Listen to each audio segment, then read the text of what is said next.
The following podcast is recorded and produced by Emerge, a media creators co-op.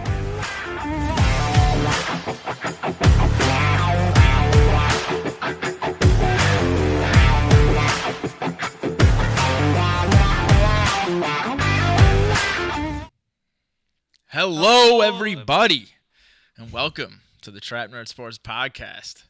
I'm your host, Duke Clark. Hello, Duke Clark. How's it going, guys? To my left, the best co-hosts around. We're back, man. This is crazy. This is the first time it's just been us three, man. Yeah. We're the three best. Oh, my God. It's the first time since, like, pre-COVID that we've been together. Facts. That's why you guys are so... That's why the table's so far away. Yeah, to my left, Joey, Wreck-It Joe. That's just got to be it. Just Wreck-It Joe. Wreck-It Joe. He's got to be it. Ken. I like your shit today. Ken is the best. See? Exactly. And to his left, Ken, you need to think of something for Harry, man. You got to. He can't be the lazy lampoon out here anymore. He's out here working and shit. That's what I'm saying, man. I'm out here. It's working until 7 a.m. But today, another special episode back to back. It's like a time of renewal. Spring is in the air. The NFL draft just happened. All these teams have all this new talent, and we're in a new studio, man. It's just it's crazy how life works. You feel good about it? It all goes together. This is awesome. When these people weren't on teams, we were in an old studio. Now they're on teams. Our team's upgraded, so we had to upgrade. Facts. Shout out Morano building up the Emerge Studios out here. But yeah, let's get right into it. If you guys watched our live show, we really appreciate it. Really was successful. But at the end there, surprisingly enough, you drink a lot of alcohol and passions get raised. And me and Harry over here got into a little bit of a yelling match about Xavier Worthy. So yeah, you wanted to continue it on Tuesday. We're here on Tuesday. Say your piece, man. You started up. Tell me why it's a bad pick. He's 160 pounds. He can't play on 3rd and 1. I was drinking. I was drinking, so I just want to make sure that I didn't miss anything. You gotta rewatch it, man, because I'd said a million times like that was just one scenario of a reason why I don't like him. Like, and you just were like, and then I'd be like, this is another reason I don't like him, and you'd be like, I don't care that he can't play on 3rd and 1. Yeah, it's a fact though. So go ahead, tell me what you don't like about him. I don't really. What is there to like about him? That's the thing. Like, He's okay, fast. so I also drunkenly was like, name me one player who's 160 pounds when there's like 5 of them, I would say. The only one that we've seen have a really long career, though, was Deshaun Jackson. And then Devonta Smith's obviously in year 4, and he's just got paid $25 million a year. So, like, he's definitely a success. Right. But Hill's pretty solid, though. He's probably can't be 175 pounds. But he might have came in the league like that. I forgot. I'm thinking of short, fast guys. I didn't think about the weight. But he might have came into the league that small, too. No way. I don't think so. But anyway, he is guys who remained, and I also think the weight they gave Xavier Worthy on his draft thing is higher than what it actually is. They said he came in bigger than, who did I tell you, Jordan Addison? No, I think it was 2 pounds lower than Jordan Addison. It was bigger than Devonta Smith. He was 168 or whatever. Yeah, so to that's a point that I have to address because I drunkenly did not think of any of those guys. Deshaun Jackson, though, so far is the only one that has had a long career of success. Devonta Smith's obviously looking that way if he doesn't get hurt. But the other guys, Jordan Addison's only in the league 1 year. Tank Dell played 8-9 games, got hurt. I know the scenario and how he got shot. I know in the scenario, and he got shot. He ate that shit, too. 160 pounds, no problem. He got shot? Yeah. I didn't see that. Yeah, it was like a mass shooting or talk about something. it in a little bit. But, my other point was that I initially, some 16-year-old kid was like a Oh, I did see it. Okay. My other point, too, was I hate that you guys traded with Kansas City. Yeah. So it's like, okay, you trade with Kansas City, you gain a few assets, and you don't like Worthy. So you think, like, that's okay. But I just don't think you should be working with the Chiefs ever. Because if Worthy's good, people, not just people, but you're going to look back as a fan and be like, man, we gave them Mahomes and we gave them Worthy. And then we wonder why we can't get over the hump because we're continuing to bless them. So, I mean, even on the stream, I was saying the same thing. I was disagreeing with Steve. Like, you don't trade with these guys. I think that as a bigger picture, just this offseason in general, you trade with Houston. We don't trade up to get Brian Thomas Jr. He goes to the Jaguars, who is like another team that if Trevor Lawrence is healthy, and then we trade with the Chiefs. So it's like, honestly, 3 things in one offseason that make our competition better, in my opinion. But Steve was right in the fact that Mahomes was different. Like, we moved from 10 to 27. We gave them the greatest, or maybe it was 2 trades that got us back to 27, whatever it was. We gave them the greatest quarterback of all time. He was on Monday Night Raw yesterday. And we also, all the rings. So that's completely different. Steve was right in the fact that we obviously weren't going to pick Worthy. Right. I And get then what the point next was. 2 teams are probably not going Worthy either. So then So the Chiefs takes- get the same guy. We don't get a 3rd-round pick. Yes, I get that. I do. I 100% do understand that. I think Coleman was the pick all along because in an interview he like Josh Allen like texted him was like, "You're the guy that I wanted." Oh, yeah. No, I'm sure like it all made sense. Like Buffalo's traded back, gained assets, and traded back again and still gained more assets with Carolina and then still got the guy they wanted. Yeah. Plus, they charged Kansas City something when they were pretty sure they were going to just get that guy. Yeah. So, I mean, I guess from that standpoint, like, I do understand. So why but it not just trade rubs with me them? the wrong way because if Worthy is good, none of that shit's going to matter. We're just going to look back. But it still But it was will only matter 3 because we weren't going to pick him anyway. So it's like But maybe somebody else was going to trade up and pick him or something. It was only a couple Well, spots though, and then we moved was back two again. spots. 2 spots. No, you moved from 28 to 30. 32, 4 spots. I guess he could have went like where Leggett went. No, because that is my point, right? 49ers pick a receiver. They don't pick anyone close to what they obviously weren't going to pick. Yeah, They that pick was someone another who's a pick we complete can talk opposite about. player. And then Carolina, which had to get up there with us, but they get Leggett, again, a completely different player than Worthy. Yeah. So I don't think any of these guys were going Worthy anyway. So getting that asset, it's different when Buffalo needed a quarterback and we pass on Mahomes, who ends up being the GOAT. That's different. I don't think it's the same thing. And to piggyback off of that, I've been consistent that I didn't like Worthy. It Right. wasn't I I know just that. didn't like him. I also didn't like him. because of, I think we all disliked him, honestly. And then just historically, they show, like we were talking about before we got on air, top 15 40 times of all time. Chris Johnson's the only Hall of Fame. Well, I don't think it's Hall of Fame yet, but will be in the Hall of Fame probably. And then there was one other good player, but none of the receivers were good. Right. But none of the, like I was telling you on the way here, John Ross was the only receiver that was really hyped up on that list. Which is true. But So I would have to fact check this, but I'm pretty sure Worthy's the only other first rounder. yeah, and then saying, you mean Ross? Ross is the only other first rounder. Worthy and Ross, Yeah. for receivers. Like the other guys on that list, Henry Ruggs was up there, and he was. He probably gonna would have be been good. Yeah. But the other guys on the list, a few I didn't even know, and then a few weren't high picks. It was wasn't Michael Wilson from Arizona or something like that. No, he's a big body. Was guy. there somebody on there? I have It's to pull the list. I literally just looked at it yesterday and forgot. I should have screenshotted it, but it was guys that was they do stink. Yeah. But we're talking about top picks. John Ross was picked in the top 10, and now Worthy was picked in the first round. Those guys obviously are supposed to do well, so we have to see. Right Was now, Ruggs first round? Yeah. Yeah. And Ruggs was really good. He was going to be really good. Yeah. Maybe.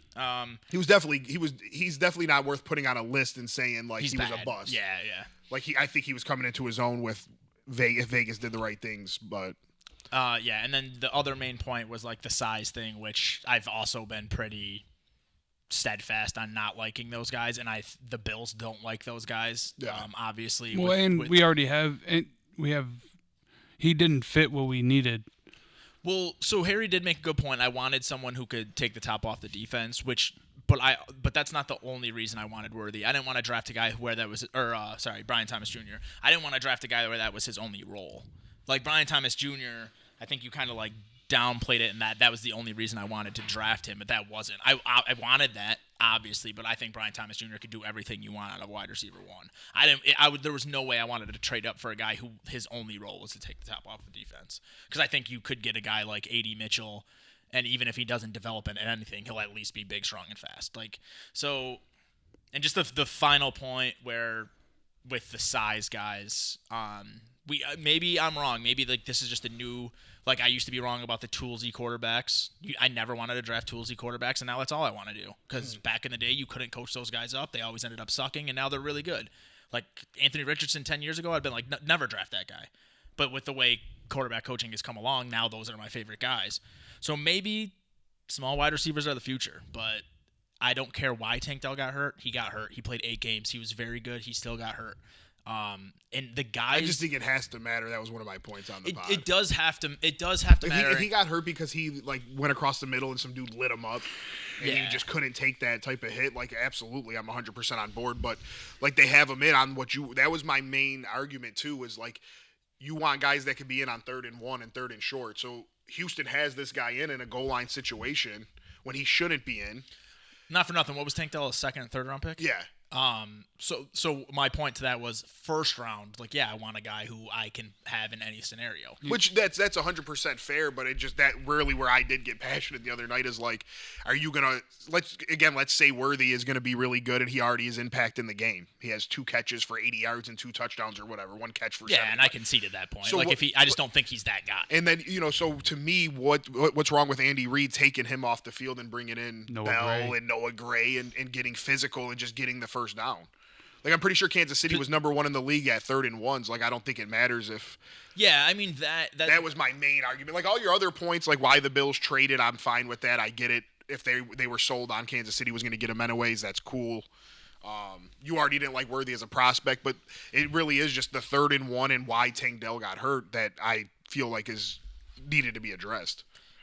Yeah, I mean, if that was the only reason, like I admitted, like if he ends up being averaging 80 yards a game, 8 touchdowns a year, like it doesn't matter. You're right.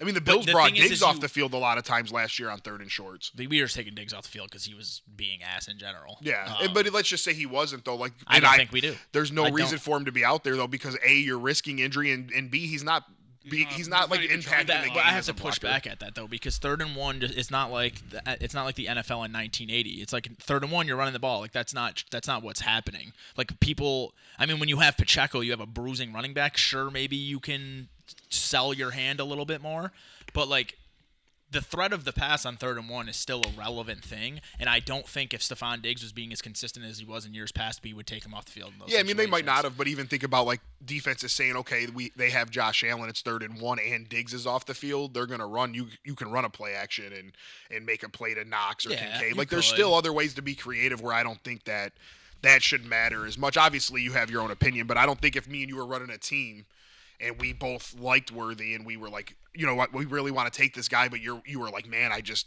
can't get myself to take a guy who I have to take off the field on 3rd and 1. Well, yeah, if that was my only point, then yeah, I get why you'd be so mad, and that's where we got mad. And that's you just kept focusing on that.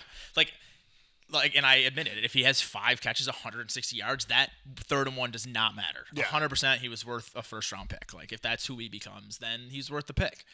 But I admitted that, and he, like. You weren't trying to let myself. Yeah, I was just probably bugged out. The only thing I will say about, even if I am wrong about small guys, the small guys that have gone ahead of him where he was picked and have so far produced in the NFL were way better at the college level. And maybe that's because Quinn Ewers sucks, but like Devonta Smith is the first wide receiver in however long to win a Heisman. Jordan Addison had like 1,600 yards. Who else am I missing? Tank Dell was. Yeah. Didn't he like lead the in touchdowns or something? Yeah, he was really good. So they were small, but it's like it was like them being small was the only reason you shouldn't like them as a prospect. If those guys were 20 pounds bigger, they'd all be top 10 picks. And Smith was what, like 9? He was 12. 12. So isn't Zay Flowers small too? He's short, but he's bigger. He's like 180 something. But he's small. short. That's but a like, lot of pounds. Yeah. So I don't know. Yeah, we'll see. Overall, I'm way like happier with the trade back for the Bills. But let's segue into that. The Bills draft. I just don't know how to feel about it, man. It just feels like I went on the Tank Talk podcast 2 weeks before the draft. I was like, Brandon B needs to hit some home runs. And right now, just looking at it, just feels like a lot of singles, maybe a double. Like there's conservative, and I think you guys had a lot of holes to fill, and that's why he traded back and gained assets. He wanted to fill. So it might not be like real pretty on paper, but I think he succeeded at what was needed for this upcoming season and moving forward. You had a lot of pieces to replace. Yeah, that's one thing if you're a middle of the road team and you're just trying to build depth and build up. But like if you're still trying to win a Super, and this is where I'm like 50-50. If you're still trying to win a Super Bowl, you need to hit those home runs. Like you need to get a McDuffie, you need to get a Bolton. It might be home runs though. It could be. I mean, anything could happen from here on out. But on one side, I feel like that you didn't really swing for the fences in the third round. You just took a. I like Carter, but is he ever going to start for us? No, he plays the same position as Ed Oliver. If he's a good rotational player, it's still a good pick, but it's like you're not getting Creed Humphrey there like the Chiefs do. Yeah, but I actually kind of like that because the only reason is because, like, when Ed Oliver comes off the field, because them dudes don't play 100% of snaps. They're lucky if you play 60. Yeah, it's not saying so, it's a bad but I'm pick. saying like it fills the gap of like. Yeah. When these dudes can't be in, we need somebody in there. I'm not saying that he's going to be like Ed Oliver, but maybe they think that. And he was a three year in a row captain at Duke. Like the intangible stuff's there, which is Bean and McDermott are obsessed with. But like that's why on one hand it's like I feel like it's just a B, but on the other hand, like I was saying in the group chat, we have a first next year, we have 2 seconds next year, I believe 2 thirds next year, and we have a shit ton of 4th, 5th, and 6th and 7th. And I feel like this is, even though all Bills fans want this draft to be like it, we found our player that put us over the top. In all reality, it could be though. It could be, but I think in all reality, that is Bills. Like it's just a fan thing to do. Yeah. We want to win the Super Bowl next year, but we cut half of our team. Like Milano's going soon. I mean, we don't want to talk about it, but he's 31 years old. And like this is always going to be more than a 1-year process to build the second iteration of the Josh Allen Bills. So in that way, this could be a really good draft, and maybe next year is where we get the home runs. And honestly, Kincaid can become a home run next year. We didn't really use him a lot last year, but when we had to, he was the man. He played well. Like when Knox was out, and if you go look at his games where he played over 60% of the snaps, all of them were great. So I'm on the fence about How do you it. feel about Coleman? I was always 50-50 on him coming up. It was like him and Worthy were like the guys that I wouldn't be mad if we drafted, but I wouldn't be very excited about. It just kind of depends on which way he goes. Like I will say like his floor is a way better Gabe Davis. He does a lot of the same things as Gabe Davis, except he actually catches the football. Where Gabe probably has over 1,000 yards the past 2 years if he catches all the balls he should have. But that's not the home run I want. I mean, Gabe Davis. He might be nice though. He could be. Like the way I look at Keon Coleman is like floor Gabe Davis, middle ground Cortland Sutton, peak like DK. Potential. No, not DK. He's not fast enough. But like he's Mike. Fast. He's not. Just because his 40 times. Yeah, but he's not fast. DK fast. He might be. Yeah, there's no way. I don't think DK's so fast. And I think he's a better route runner. I'm pretty. So pretty like sure I think that his peak is like a Mike Evans. Miles an hour or something like that. Those 20. Yeah, Don posted it. He led the gauntlet. Which was what Puka Nacua did last year. A lot of the same concerns, a lot of the same strengths for both of those guys. So yeah, the Keon Coleman's like a wait and see. Huh? And he catches the football. Yeah, and they also said he doesn't lose speed as he catches the football. He was a punt returner. He's really good after the catch. Most cornerbacks in the league are not tackling him on a one-on-one scenario, so he's big as fuck. He's gonna catch the ball, break a tackle usually, and get us extra yards, which Diggs didn't do very consistently. So I don't know. I don't mind the pick. I really like the Cole Bishop pick. A lot of people think that was a reach, but I think he fits our system perfectly. And McDermott and he Bean gets the best out of them dudes. They do not miss on defensive backs, so I'm completely fine with that pick. The Dwayne Carter is a good rotational player. The Van Puren, I always admit on here, I don't know shit about offensive linemen, but everyone seems to like that pick a lot. And if he can start, I'll be ecstatic. And then the late round picks, they got like a lot of athletes, but they were also old. I feel like big ass dude. Which one, the linebacker or the rugby player or whatever? Oh, he's an offensive lineman. They want him to be Jordan Mailata. Yeah. So yeah, I mean overall I like it. Normally with those late round picks, when you get like developmental players, you want them to be young. When they drafted like 2 guys that are already 23, like how much better do you think they're gonna get? Yeah. But I mean, pro coaching too, though it changes things. The guy whose name I'm not gonna try to pronounce from Washington. Outside of his age, I really like him as a 4th or as a 5th round. Oh, Ray Davis, I forgot about him. He's my favorite pick of the Bills draft. Fits perfectly, and I think he could be like a legit 3-down back, like at his peak, like if he reaches his full potential. But the Oleana something, cannot pronounce it, from Washington. If he wasn't 23, I'd love. He's like probably one of the best athletes at the linebacker position. He's like 240 pounds, still runs really fast. He's going to be good on special teams and hopefully gets developed the same way that Dodson and Bernard did. But yeah, That's how I feel about it. You got anything else to say? No? No. How do you feel about the Packers draft? Really, really, really happy. Yeah. I feel like the last 3 years just were a lot of fun because we had 2 first-round picks. We had from the Adams trade. Then we had the picks from the Rodgers trade. So the last 3 years, I just feel like we've just hammered a bunch of talent. I was looking at our depth chart. I feel like without looking at every other team, I feel like we have to be one of the deepest teams on both sides of the ball. Like, I'm looking at some of our backups. Like, these dudes would be starters or compete for starting jobs other places. So the first-round pick I wasn't thrilled about because I didn't know much about Jordan Morgan. And I think my heart was set on taking one of the corners. But I don't know. Then you start watching tape and you start reading articles and you make yourself kind of fall in love with the pick. So it looks like he's going to be a day one starter. Adrian Cooper, by far, was my favorite pick in the second round. Best linebacker in the draft. Quay Walker needed someone to play with there. And we're going to a 4-3. So that's going to be huge. Bullard from Georgia. We love drafting Bulldogs. I'm very happy with that. Him and McKinney. We're going to go from having Clinton Dix and who do we have back there? Jonathan Owens. Yeah, it's like, I mean, that was terrible. Now we're going to have McKinney and Bullard. I think we went from one of the worst safety duels in the league to one of the best. We still took a corner in the 7th round, Kalen King, and Sauce Gardner said he thought there's no way that dude should be a 7th round pick. He don't understand it. Like, what a steal, blah, blah, blah. So I'm hoping on him. Hopper from Missouri, don't know much about him, but another linebacker. The offensive lineman from Duke, again, don't know much about it, but it seems like Which one did you get from Duke? Is that a late round guy? I think he was the 4th. But I know, like, just reading, like, different Packer writers' opinions, maybe, these guys talk themselves into liking the picks, but there seemed to be a lot of excitement, more so this year than any other draft that I can remember for Green Bay. Yeah, I think you guys had a really good draft. Bullard and Cooper. You guys filled, like, a lot of spots. Yeah, Because you guys lost Bakhtiari, right? Yep.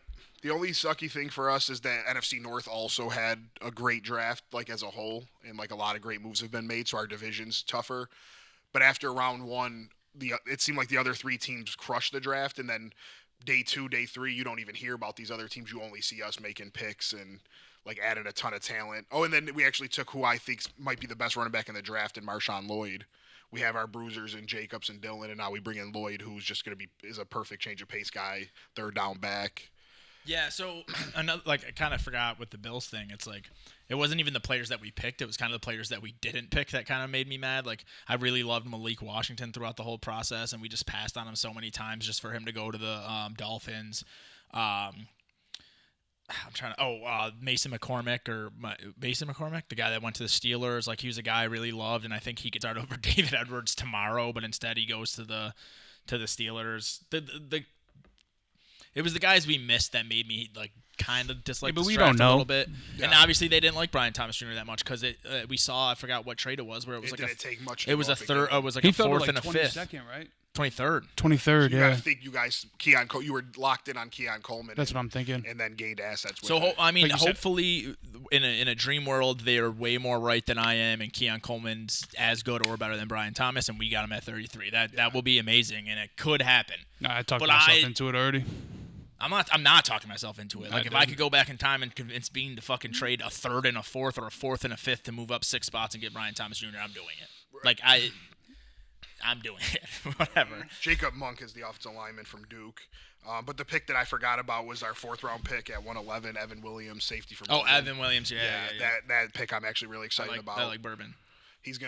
I just feel like he's one of those dudes that he'll blitz, like the way he sat Caleb Williams on this one play. I just feel like he can do that at the next level, and he's not going to be like an every down player. So I just feel like they'll draw up some good plays and packages for him in good situations. Yeah. So yeah, I'm really excited about the draft. If Jordan Morgan pans out, then I'm absolutely, because starting with the Cooper pick and going on from there, I was super excited about every pick that was made. Yeah. So, and the Morgan pick makes sense. You have to protect Love. You have to replace Bakhtiari. They had him graded as high as anyone besides Joe Alt, so that was their guy. They had calls to trade back, and they were worried that the Ravens were going to take him, I guess. So they said they had a bunch of good offers. They said they are not moving, and they're not risking missing this kid. So I guess really good. Yeah, I guess that makes me feel better, but we'll see. Green Bay always does have a weird way. Like, you'll never pick, like, even when we pick Cooper, I told Dom that's who I wanted. I was like, but we'll never pick him because Green Bay just has a different way of viewing players, and they'll somehow convince themselves to take someone else, but they did end up taking I mean, him, over the so. past 2 years, I feel like you guys have switched completely. I mean, Dude, first yeah, round still, you guys keep going build in the trenches. But I mean, that's not a bad thing. Yeah. But like you guys for the past couple years, second, third, fourth rounds, like you're going for explosiveness. You're going for like traits guys. Oh, I love it. Which we is hammered not what you offense used last to do. year and hammered defense this year. Going into this year, we have 4 first-rounders on our defensive line, and then Preston Smith. We have a first-rounder in Quay Walker at linebacker with a second-rounder who is the best linebacker in this draft, in my opinion. Our safeties are McKinney, who was a first-round pick, right, for the Giants? First or second-round pick? That's a good question. And then we picked Bullard. Then we have Stokes, a first-round pick, Jair, a first-round pick, Jordan Love, a first-round pick, Watson, second-round pick, Jaden Reed, second-round pick, Josh Jacobs, a first-round pick. Like, we're loaded with talent all over now. Yeah. We brought in Greg Joseph as a kicker. We brought in Georgia's kicker because we just love Georgia. So we have a 3-way battle going there so we can hopefully fix that issue. Like, I haven't been this excited for a season. I couldn't tell you guys. You excited? I can't wait. Like, I just... You guys gonna win? Even looking at our schedule, so we have 9 home games.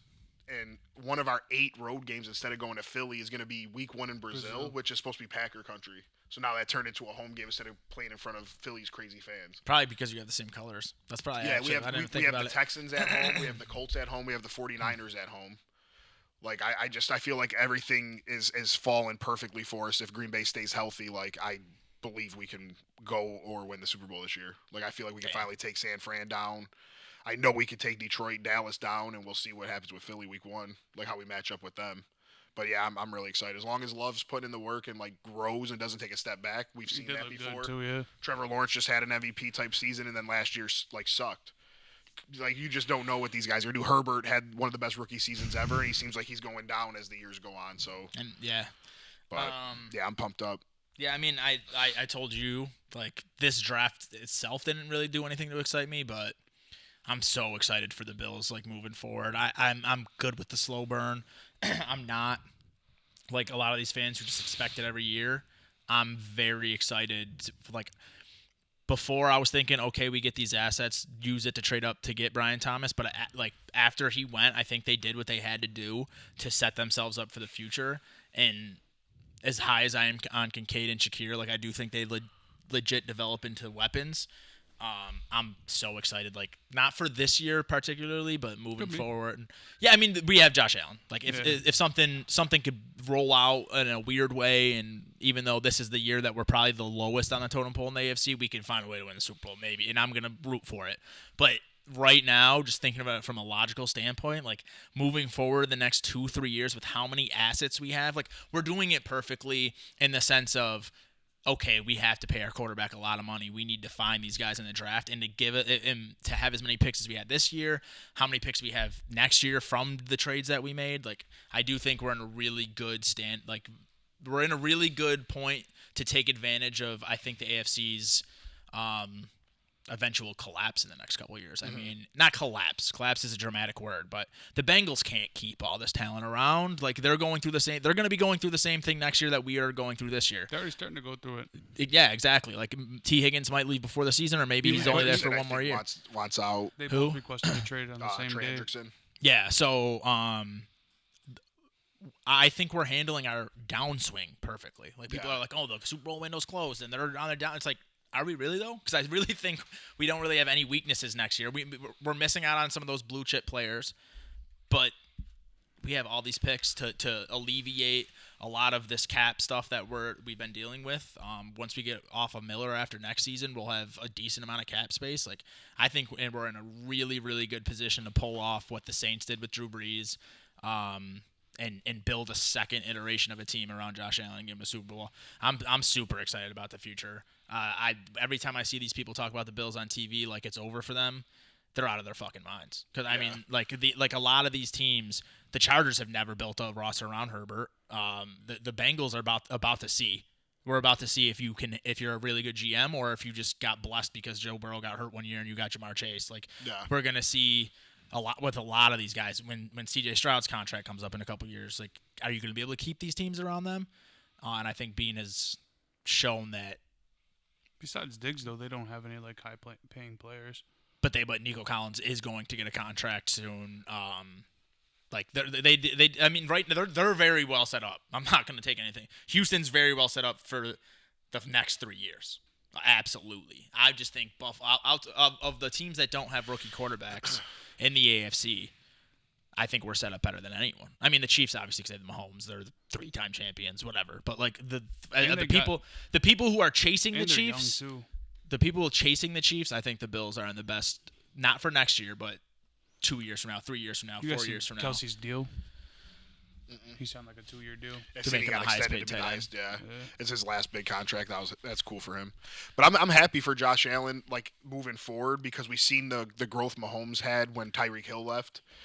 I think sometimes these teams, when they have a star player, they get caught up in running their offense differently. Yeah, just like we have to keep our receiver happy, we have to give him targets, and he is so good that he deserves these targets. But when you see, like, not just to bring Green Bay up, but it's my best example is you have this young offense, and we didn't run it as like we have to get Watson, Dobbs, Reed, or any of them a certain amount of targets. Whoever was open, whoever was the best matchup against that certain defense, if this defense played man or zone, or they thought, some teams left Wicks open. I just think if Josh Allen goes out there, you allow Joe Brady to open up the playbook, not worry about Diggs yelling at him or yelling at Josh Allen and forcing plays to him, and just let Allen play football, and whoever's open and whatever plays are working, I think it could be great.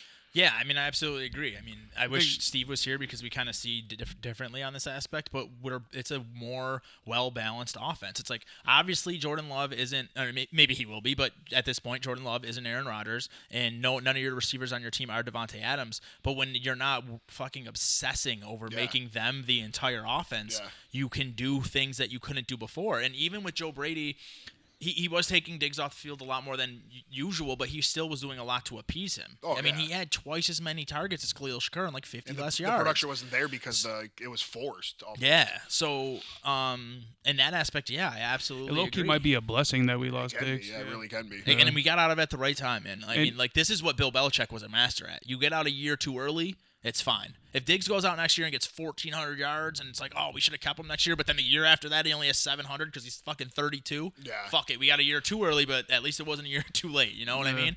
And I think it's a big opportunity for Allen to kind of do what Mahomes did when Hill left. We still got some, like it's not like we are. Aside from losing Diggs, our wide receiver room's upgraded. Besides, it's deeper than it's ever been. But that's the problem. Is a lot of fans want to hear a home run name. They don't want to just. They don't want to hear a room. It's like, oh, you got Christian Watson, Romeo Doubs, Jaden Reed, and then a year, like, oh wow, those guys all were decent, and that means you were good. Compared to saying, oh wow, Devontae Adams is amazing. I used to say he's top 2 and not 2, but then you look at the rest of the room and it was like, well, what did anybody else do? Right. Yeah. Like that game we lost to the 49ers because Rodgers missed Lazard wide open for a touchdown. He's like, I just got to throw it up to Devontae Adams. Yeah. Like I feel like that does become a problem. So and like Mahomes doesn't do that. No, Mahomes threw the ball to Scantling in 3 of the biggest moments in the playoffs. Like he does a great job with that. And I think Josh Allen will have that opportunity this year. He'll check down possibly a little bit more. Because you're just not worried about Diggs yelling. He wanted to make Diggs happy at the end of the day. That's what I was trying to say is that, like, being a blessing because, when you're in a big moment, 3rd and 12, say, right, in the red zone, need this touchdown, and I think it played a part in Josh Allen's head. Like, I got to get this ball to Diggs, and because you trust him so much more than everybody else. Like even if Diggs wasn't like yelling at Allen, he's still gonna think I have to get him the ball. He's our best player. But now he's gonna be like, all these dudes are average and equal to each other. Whoever's open or has the best matchup, we're gonna get them. I think it's gonna, and I think that'll be huge for them. Open a lot of headspace for him. That's what I was trying to say. That is the one thing I love about the Coleman pick is it brings. And that's why I wanted Steve on the show, because we kind of see differently on this, but like the balance of the offense, like he hates running the ball. I know Joe, like, you don't like running the ball, but like it really fucking helps. And having a bruiser now, like it makes us so much harder to defend because you have Cook, who had over 1,000 yards last year, and who, if you get in open space, is going to have huge plays. Now you have Ray Davis, who's 210 pounds, 5'8". Like he'll do what we wanted Murray to do last year. And now Coleman, it's like. He wanted Coleman might be nice though. Not for nothing. He played on Florida State. Yeah. Are they not a running team? Well, so I was actually looking into that. Yeah, like, they were nice. They said his contested catch rate was low, but then they were showing some of the things they counted as contested catches, and it was like Jordan Travis making awful throws. Yeah. So he is a player that is primed to look better in the NFL than he did in college. But I'm not going to just sit there and say that because I didn't want him in the first place. I've convinced myself that he was a good pick. I don't think he was a bad pick. Like that's what I like that it's who Josh Allen wanted. Yeah. You just have to. He wanted Kincaid too, and I because that's one thing Green Bay just did not do anything for Rodgers. Never communicated with him. Never did anything he wanted. So if Josh Allen wanted Kincaid and he wants Coleman, and I think Kincaid wanted that Bishop dude told them from Utah like he was a beast. Like at least that's what Dom was telling me that Kincaid said like he would lock me up in practice and shit. Like, I like when teams listen to their star players and everybody's happy and it just makes for a fun locker room. Well, what I was meaning by the well-balanced thing though is like Steve wanted to have McConkey, and he's like, oh, it's just another guy who can get wide open and we can move him around. It's like, yeah, that's cool and everything, but I want like new wrinkles to the defense because that's what makes it hard to defend, in my opinion. I mean, I think Shakir and Curtis Samuel are going to do, and Kincaid will do an amazing job of getting open. Like, so you don't think you need McConkey? No, is what you're saying. I think every single play. This is assuming they get Kincaid on the field, Mark, because they didn't last year. I don't know. I'm sure they will. Yeah, I think if Kincaid and Samuel and Shakir are on the field, one of those guys is me open every single play. And you got James Cook to dump it off too. And Josh Allen. They can run. Yeah, I mean, there's a lot of ways to. Now we have Coleman, who you can't move around as much as you could with McConkey, but they're gonna have to put him on one-on-ones. Yeah, like you have to put him on one-on-ones with the guys that we have, and that it's like we always talk about fit.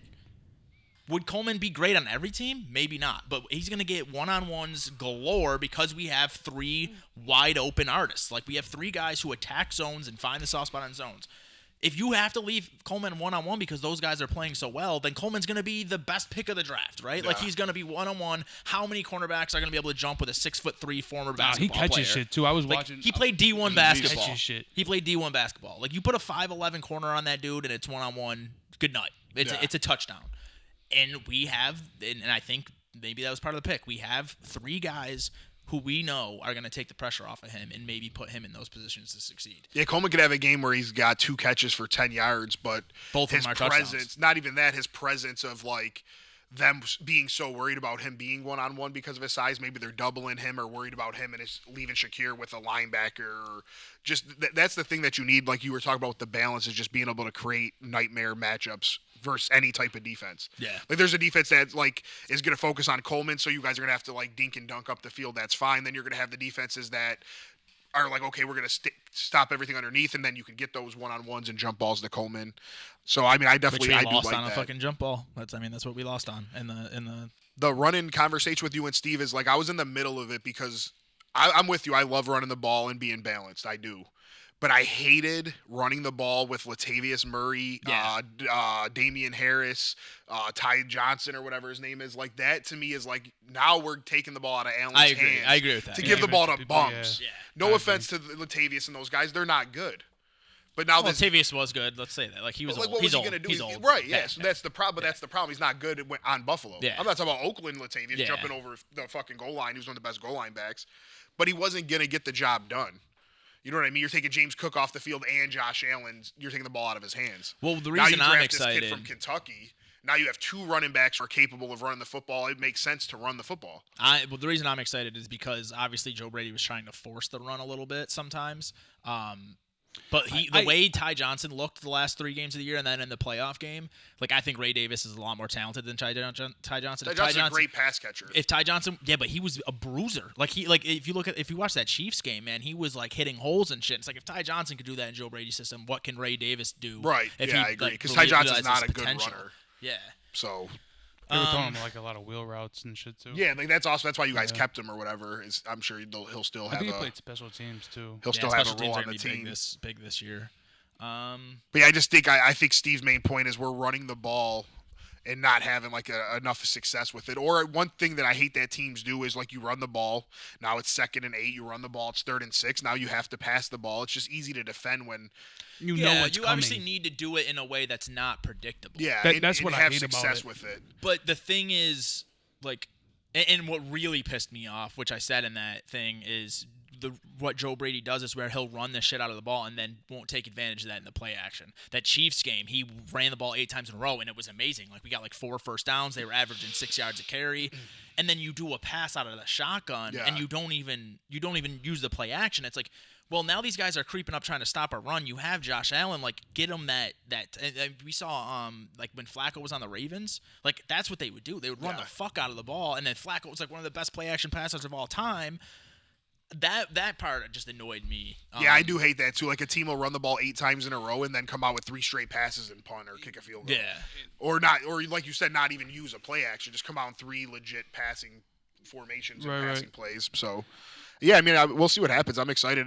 It's Brady's first full off season now, right? With as the talent coordinator, with the talent that he say wants. this, so I just hope that the only thing that I want to change, man, is that the game managing shit, and then it comes down to a last play where if they catch the ball, we lose. Yeah. I hated that shit. You guys seemed too comfortable playing in really close games. That was Dorsey and Brady. It was weird. Brady too. And then when we go up, a touchdown. Like I know you like running, but I think that throw the hammer down.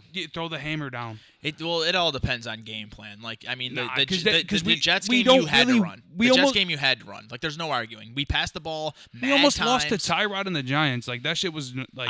I agree. I'm not. I don't know. I need to see more aggressiveness, and then sure in the fourth you're up a couple touchdowns. But we saw. But in the third, my bad. But in the third quarter, when you're only up a touchdown, running 14 plays and taking 11 minutes off the clock to get a field goal, even a touchdown. I don't know. I just and then the other team does something. They tie the game now.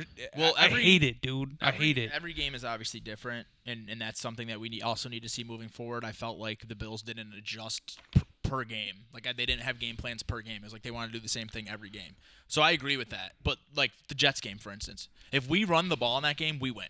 Like if we just stop obsessing over having Josh Allen throw, we're already up by like 6 or something at half. We don't run. Josh Allen throws 2 more interceptions. We get no time off the clock, and Zach Wilson beats us. Like that's why you need to be able to run the ball. There is situations where you need to be able to run the ball. You need to be able to. I understand that. I'm just saying when you're only up a touchdown, 6 points, 3 points in your game managing, that shit is horrible. It depends who you're playing. Like it doesn't though. Because if you're playing Zach Tyrod Wilson, almost beat us.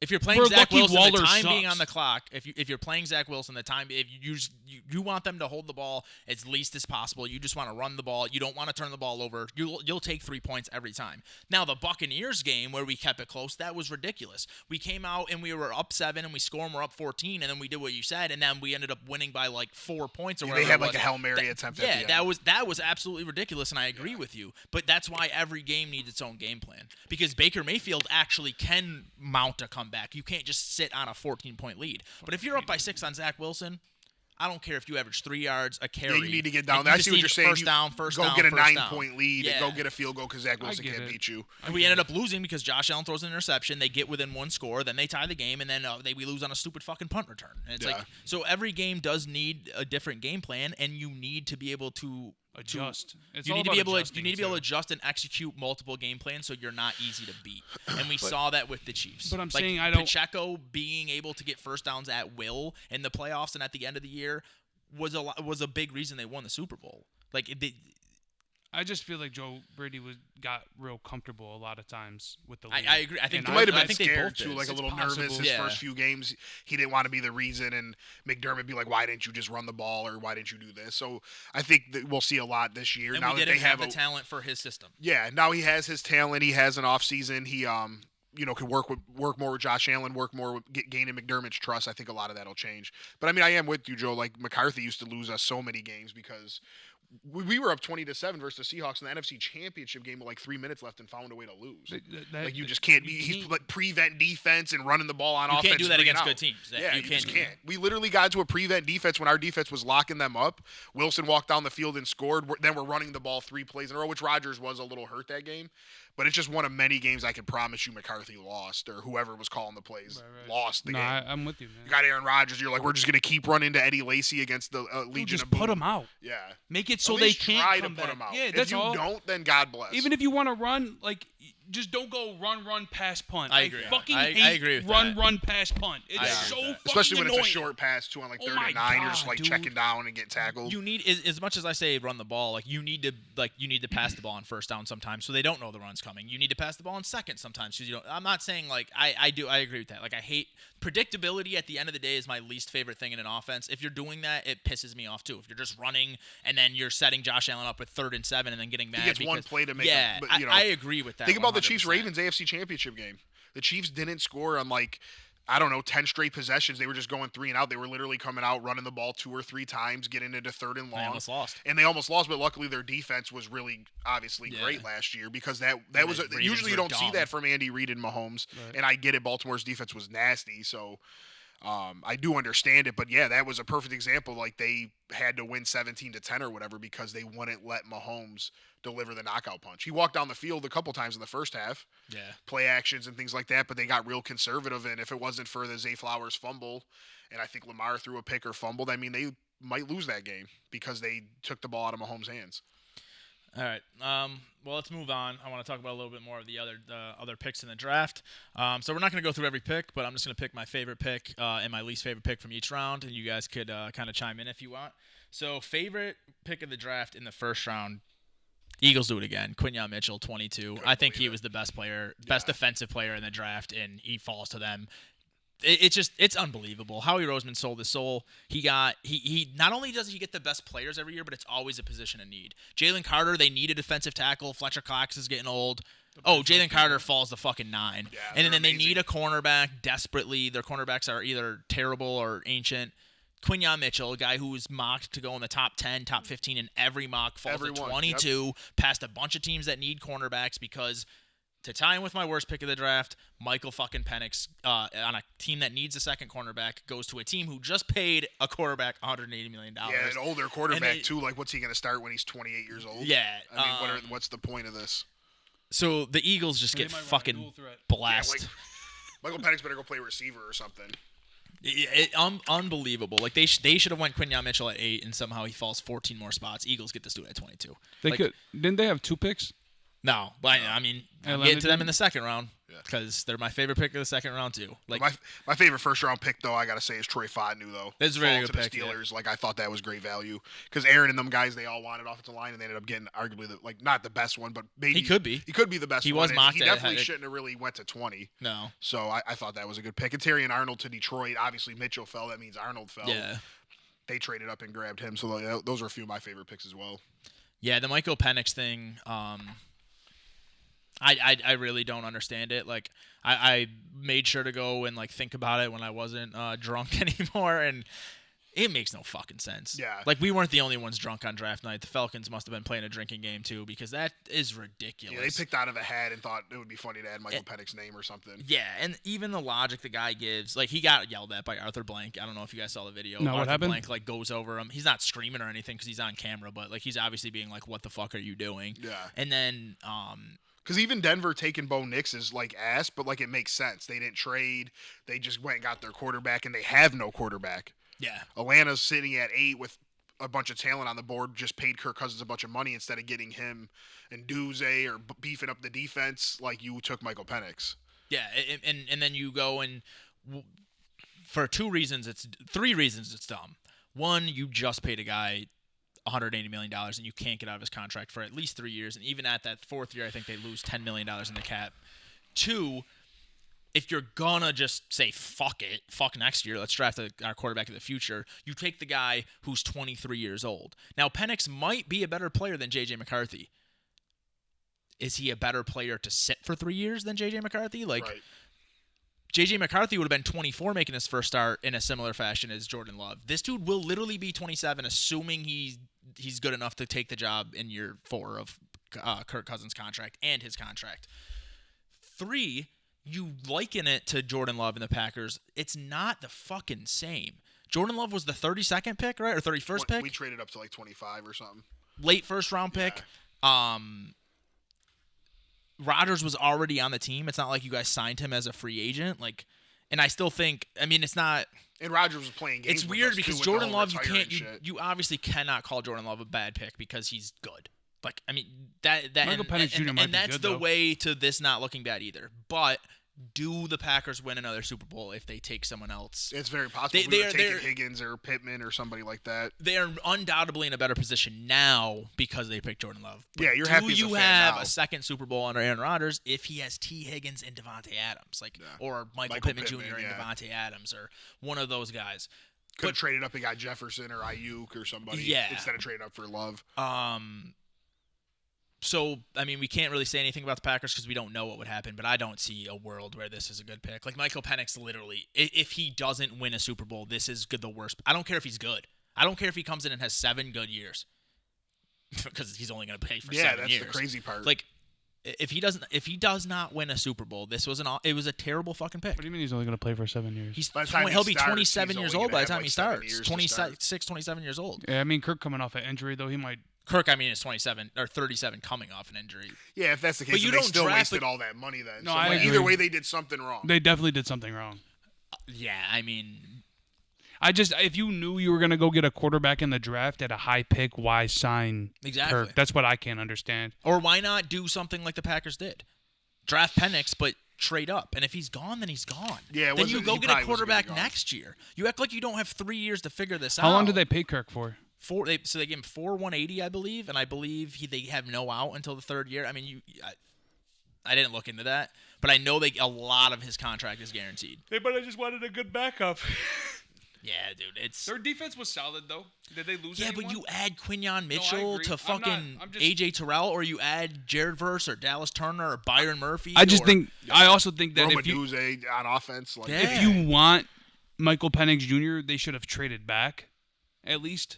Well, no, I mean, if Bo Nix went 12 or whatever he went, then Michael Penix probably would have went 13 instead of Brock Bowers. The Raiders trade probably with go 13 Michael then, Penix or something. Trade with 12. Going into Bowers though, that's the pick that I don't like. I don't like that either. So I love Brock Bowers, and I'm sure Vegas spending the 13th overall pick on him, like they're gonna figure out how to use him and Michael Mayer in a 2 tight end set. Blah blah blah.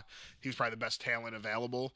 But it's just another team that has a lot of holes. I'm not sure drafting a tight end at 13 when you just drafted Michael Mayer and he had a good rookie season is the way to do it. But with no quarterback there's no running back to take to replace Jacobs. They have Adams and Myers. I mean, I don't see why they didn't just go after defense or offensive line there. The one thing I'll say there is I do think, which is weird with the Chiefs pick, but I do think the NFL's coming full circle, and I think a lot of these guys are seeing teams draft smaller athletic skill players, and they're like, well, we're just going to get mean and big and nasty. And he is a good blocker. And so you could run 2 tight end sets. Yeah, instead and of drafting offensive linemen, he can still... It's got to be the best tight end. I mean, assuming Bowers becomes what he is, he's going to be the best tight end duo since Hernandez and Gronk. Yeah, we got to see how it plays out. I just think a team that's like Atlanta could have done that, and I wouldn't have said anything because they're closer to competing. Yeah. But, I mean, yeah, we'll have to see. It really did surprise me that they went Bowers there. I think they wanted a quarterback, and no one was available, and they were like, we'll take the best player. Yeah, it definitely makes sense. Just for me would be the pick that outside of Penix, obviously, that I really didn't care for. I don't understand why the Giants didn't take a quarterback. Well, I think the Giants were smart. I think they realized the top 3 quarterbacks are gone. These other 3 quarterbacks stink. And Neighbors is nice. So. And yeah, we're going to take one of the best wide receiver prospects. They haven't had a number 1 wide receiver since This could be the first one, I think. Yeah. You're still paying Daniel Jones, so why not try and give him a fair opportunity? Like last year, we wanted Daniel Jones to be good, and he's throwing the football to like Sterling Shepard and shit. Now he has a true number 1, see what he can do, and then if not, you bring in another. Get out of his contract. Yeah, you get out of his contract next year, draft a better quarterback because I don't like Nix, Penix, or McCarthy. I'm assuming the Giants didn't either. I will say out of the quarterbacks coming out next year, McCarthy might be. Yeah, but you got Shedeur Sanders next year. Carson Beck, I think will be better. You just get one of those. There's somebody else too, but you get one of those guys. Ewers was supposed to be, but he kind of looked like shit last year. Yeah. All right, so second round, my favorite pick, once again, the Eagles, Cooper DeJean. I was a big Cooper DeJean guy in the first round. He falls to the second round, and they get, once again, they fill their 2 holes. I mean, they had no corner. Safety play last year was bad. They tried piecing it together with Kevin Byard, how the fuck you pronounce his name. Yeah, like that they went out and got both guys. And now you get Cooper, and it's like... I think he was able to play cornerback, but he doesn't have to. Now he's going to play safety. He could do like what Brian Branch did maybe for the Lions, where he did play corner for some of his snaps. He's a good enough tackler where you could put him in a Teron Johnson role like the Bills do, or you could just have him play straight up safety. Another fucking home run of a pick for them. It's getting old at this point. The second round was fire. Yeah, second round might be better than the first round. Zach Frazier is another really good. Like I said, I think teams are getting bigger and meaner, and Zach Frazier fits that Johnny perfectly. Newton's an unbelievable pick because he was mocked to go in every first round. Yeah, I thought he was going in the first Washington round. crushed the draft. I don't know if you guys really looked at what they did. They crushed. Won't matter.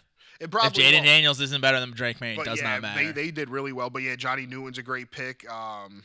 Obviously I'm biased. Chris but Jenkins I going to love the both Bengals. picks the Packers made. Yeah, Chris Jenkins was cool. Kool-Aid falling to the Saints. Jackson Powers to the Raiders. Like there was a lot of second round good. was fire. 'Cause there's a lot of guys that we expected to go in the first, now went in the second, so we love those spots. Yeah.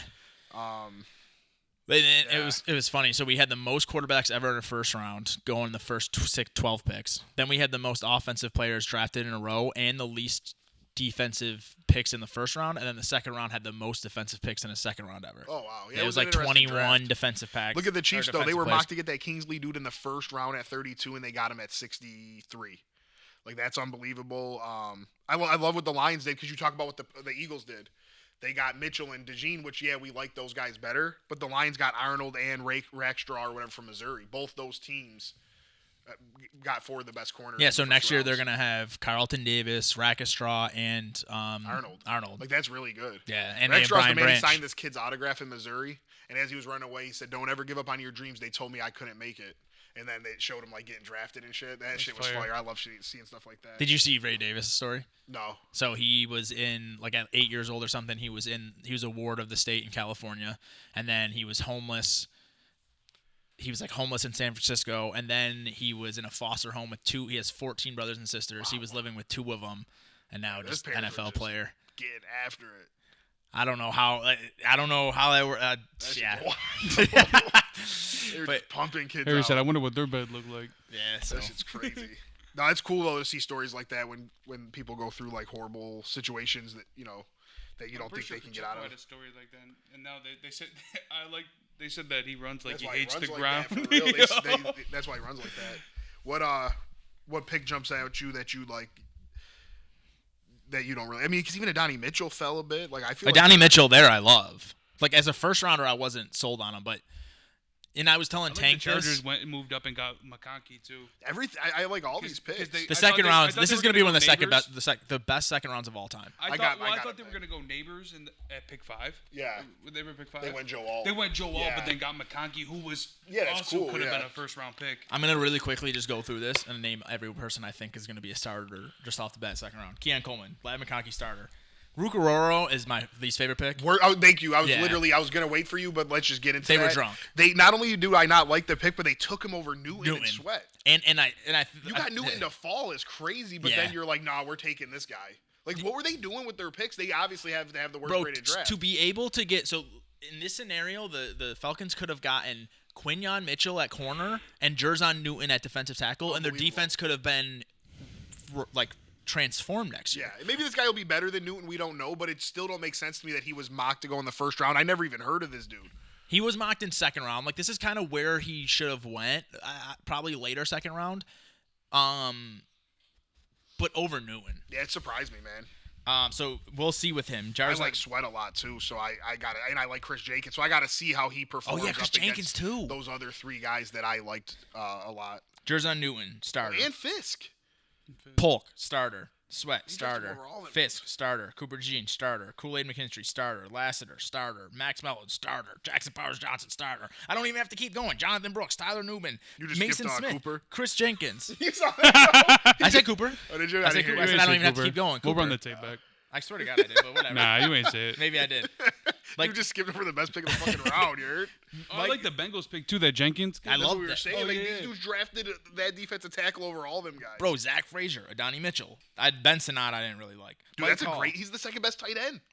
In this draft, I don't think that really means much. But every single I one don't of know, these man. I guys, think he at Kansas City's like a fullback tight end. I don't know. I think he's good. every single one of these Dolchich. guys. And I was telling Tank about AD Mitchell. I was like, I didn't really want the Bills to get him because I don't think he's like refined enough to be a number one. But when you're talking about you already have Michael Pittman, you have Josh Downs who's going to be open all the time, and now you could just put AD Mitchell against the third best corner and So just Alec say run Pierce is straight. just dead. Huh? Alec Pierce But is even done. him now as the fourth Oh, option. I think AD Mitchell is a better version of Pierce. Like neither of them really get that open, but at least Mitchell's like runs a 4.3 and is going to be like dunking on heads. the second round was loaded. Yeah, I mean, other than the Renardo Green, I don't even know who the fuck that is. But Yeah, the he rest went to of Florida these, State, so I'm assuming he got drafted off of that because I wasn't a fan of that pick either. the rest of these guys, I didn't like the 49ers picks. I didn't like that. Out of all the things for the Rams though, they went running back. I didn't really like. I like that the Rams drafted 2 Florida State dudes, and he had him call. He had Verse call the other dude. Oh, was, really? like, about to run it here in LA. Dude was on the phone crying. That's funny. That's cool that he drafted both of them. But that's what McVay does, though. He just drafts running backs. Like I do think that's going to hurt Kyron Williams' fantasy value a little bit. You don't draft Blake Corum to not use him. in the second round too. Or is it the third? It had to be the third. Oh, it was the third. But even still, like I was surprised. Yeah. I don't Dude, know. they're why they probably did the that, new but they don't 49ers. have a second back on. Who's their second back? No, that's true. Zach Evans. Yeah. Yeah, I don't think Corum really will eat into it. I think Corum Oh, he's is definitely gonna. going to eat in them. That's what they do. And Yeah, but I don't. The thing is, I don't think Corum has enough juice to be like, okay, now I'm the guy. he was nice though. Yeah, but He's he is definitely good. Nice. No, he's nice. He is going to cut into it. It's not like Williams is just going to get all the carries now. But maybe you remember the 49ers before they got McCaffrey. Every time they put a new running back in, he'd eat, and then it'd be like, "Oh, I'm drafting Elijah Mitchell in the second round," and then he just didn't play the next year. Like it was like that every fucking year. You think Kyron's going to be the guy or no? Maybe that's the Rams now. Maybe I'll the be Rams sick are if he's just not like, hey, I Kyron, traded mad shit for him. thank you for your service. That's We're what they gonna did to cut you in Cam the Akers offseason though. for no reason. Yeah, Blake that'd be Corum, come on wild. in. They do that though. I know they do. Third round. Third my round was a good favorite Sua. pick. I literally just had it, and my phone closed. Cooper Beebe in the third round. Where'd he go? To the Cowboys. I actually like the Cowboys draft. They got Marshawn Nealand, who could end up being the best defensive end in the second round, and they get Cooper Beebe in the third round. Who was their first pick? Guyton. Okay, yeah. Yeah, I I think think I they're- like Trey Benson to the Cardinals. Yeah, it's a good I pick. like that a lot too. Yeah, I I like like Trey. I think Trey Benson fits James Conner really well, and then James Conner will be gone in the next year or two, and he could just take his spot. Yeah, I like Roman Wilson too because I was That telling, was a like, I was really- I telling did too, Aaron yeah. like I know he wanted AD Mitchell, but again he just seems like he's similar to what they have in Pickens, and Wilson's gonna come and do the Deontay role. Yeah, he's gonna get exactly. open, he's gonna catch short passes, and And what I didn't understand, which I didn't get to talk to Steve about, why people were way higher on Ladd McConkey than they were on Roman Wilson. Roman Wilson, like almost the same size, almost the same. Like they're both great route runners. He's even more athletic than McConkey, like even faster. maybe there's like an edge to McConkey, like a dog in him or something that Wilson don't have or maybe something. yeah. So yeah. I didn't know the hype. When I heard people wanted McConkey and Ricky Pearsall, because for me, I watch college football. I don't do the draft stuff. So I go into the draft with my own college football knowledge. And when I see Pearsall and McConkey, it surprised me. Personally, they just aren't guys that like jump out at me over Keon Coleman or something like that. Roman Wilson to me is the perfect guy of like, okay, wasn't huge in college, but also they don't pass the ball. Right, he made the plays when they were needed to be. Yeah, made. so I mean, you go to a team that throws the ball a lot, which the Steelers probably aren't going to be, but like I feel like he's But he just better plays that than Deontay role anyways. he's better than the production. Like he's better than his production allows, and he still has the same, if not better, athletic traits than McConkey. Jermaine Burton was a good pick too. He produced in Georgia, produced in Alabama.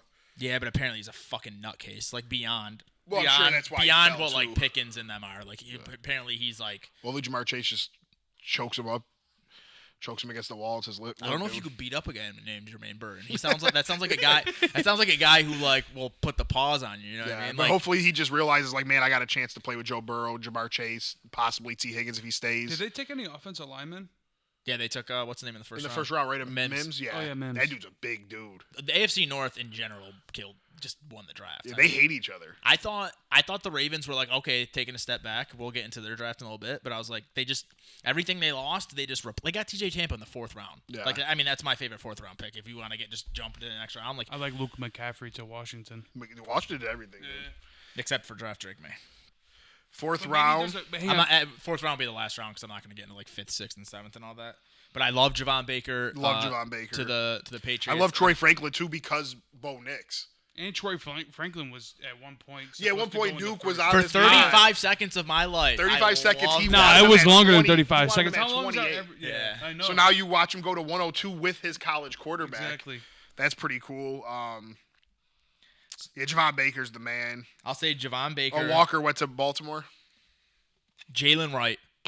Perfect landing spot, which sucks. Goes to Miami. Not for fantasy, man. I hate them dudes. I think it's Jalen Wright's room. Well, they got fucking Mostert, Wilson, A. Chain, and now they draft a guy. Wilson's gone, I think. Yeah. I think Wilson's gonna be gone. But even still, I mean, I just it's one of those rooms that like it's like Marshawn Lloyd going to Green Bay. I'm happy as hell. But I mean, Jalen Wright, that's gonna be Jalen Wright's job. He's like almost as fast as Achane, bigger. Like he's like basically young Raheem Mostert.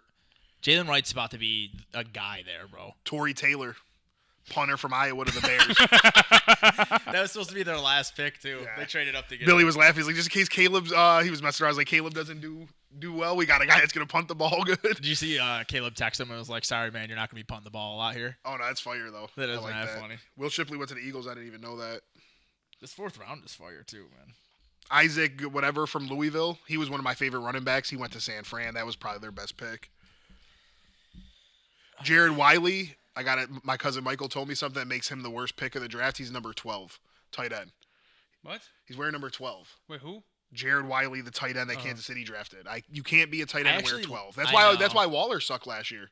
If he was 83, you guys would have lost. We to would have the lost Giants. that game. He'd have been like, but when you're number 12 at tight end, you can't do that. Yeah, I like what the Cardinals did this draft too. Oh, Jaden Hicks went to the Chiefs that late. That was a real good pick too. Them boys are nice. I don't know. Jaden Hicks is like a guy that Wait, he why did fell San Fran past. take so many receivers? Well, because Debo and Ayuk are unhappy, so they got to make sure that they keep some depth and. One of them's probably gone. Yeah, one of them's probably. That's what it tells me is one of them are definitely going to be gone. Man, swing Debo. But Braylon Allen, love him, went to the Jets, so I hate it. They drafted 2 more running backs, didn't they? Him and someone else. You know what else I like is what the Patriots been doing, unfortunately. Patriots had a great draft. Fucking get Drake May at 3. They just have a horseshoe stuck up their ass. It's so fucking. But then they went and annoying. got receivers because that's what they Yeah. needed. Polk, I think, was a little bit of a reach, but I really like him. Like, does everything. And then you got Javon Baker, who just is like. Rob Baker, I think, is real good. I think Yeah, that's he's my like favorite pick of he's the gonna do the 4th same round, role as like an AD Mitchell. Unfortunately. Run down the field, take the top off the defense, and he's already the most confident dude in the world. Like Javon Baker's gonna be the guy that You don't say I'm making people in a wheelchair stand up. Yeah, like That's wild. Javon Baker's gonna be the guy that's like, oh, how'd you get AB in the 6th round? And then he just goes to Drake May, and then he's a perfect fit for Drake May. Like they already have Demario Douglas, who was like the one shining spot of their team last year, like second half He of the might not year. even do nothing Gets this year. wide open. No, he'll be a slot guy. He'll be a good slot Yeah. guy. Then you get Jalen Polk, who's just a do-it-all receiver. Gets open, really good hands. Not going to make big plays, but he'll get you first downs here and there. And then you get Javon Baker. And it's just run really fast. Drake May's going to throw you the ball off his back foot, fucking 90 yards, and you're going to score a touchdown. I think they should be in play for T. Higgins and the San Fran receivers. You know, they're doing everything right by May Shut already. your whole I mean, mouth. I guess they could be patient.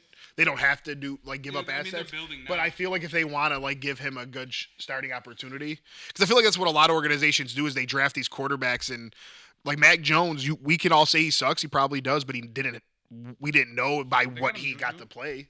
Like Juju's not even make the team now, and that was like Mac Jones' big prize last year. Like he's probably going to be cut. From That what was I was reading. Bill, though. Right, it was. And I do agree, so that sucked for Mac Jones. But like Josh Rosen, I hate the guy, I hate his face. I don't think he's good, but his team sucked. The team he had around him stunk. You know what I mean? Like, so I just feel like some of these guys don't get fair opportunities, and I think the top 3 picks in this year's draft, especially Daniels and Caleb, are walking into really good situations, and I don't think Drake May's walking into a bad situation. I like what the Patriots are doing. JJ McCarthy's going to a great situation. Penix would have went to a great situation if he was the starter. Yeah. Bo Nix, we'll see what happens there, but That's a bad situation. who? Bo Nix. He went to Denver. Oh, that's what But I mean, if they have Cortland Sutton, Troy Franklin, Javonte Williams, like Sean Payton's supposed to be so good. They should have kept Judy. He's obviously a stunk, and then he's dancing behind Steve Smith. Like if you disrespect Steve Smith, you're off my team. Dude was mad. Steve Smith called him Is a Sean jag. Payton the coach still? Yeah. That's probably what he Steve did. Smith called him a jag, just a guy. He's dancing behind him, had 3 catches for 14 yards. Like, yo, you get off my team forever. Like that, you can't do that. Cortland Sutton's out here catching one-handed balls, keeping 2 feet in bounds, and Judy can't get open. He had to go. Yeah, get Trey Franklin over there, start over. Maybe Judy will do well with the Browns, but I gotta get Judy. I have him on 2 teams. I got Amari Cooper. I do too. It's so fucking annoying. But yeah, I mean, You want Judy? No. All right. I'm biggest Judy hater there is, man. the Judy should have went to the Bills, man. He would have ate with you guys. I don't even want to eat with Josh Allen. That's what I'm saying.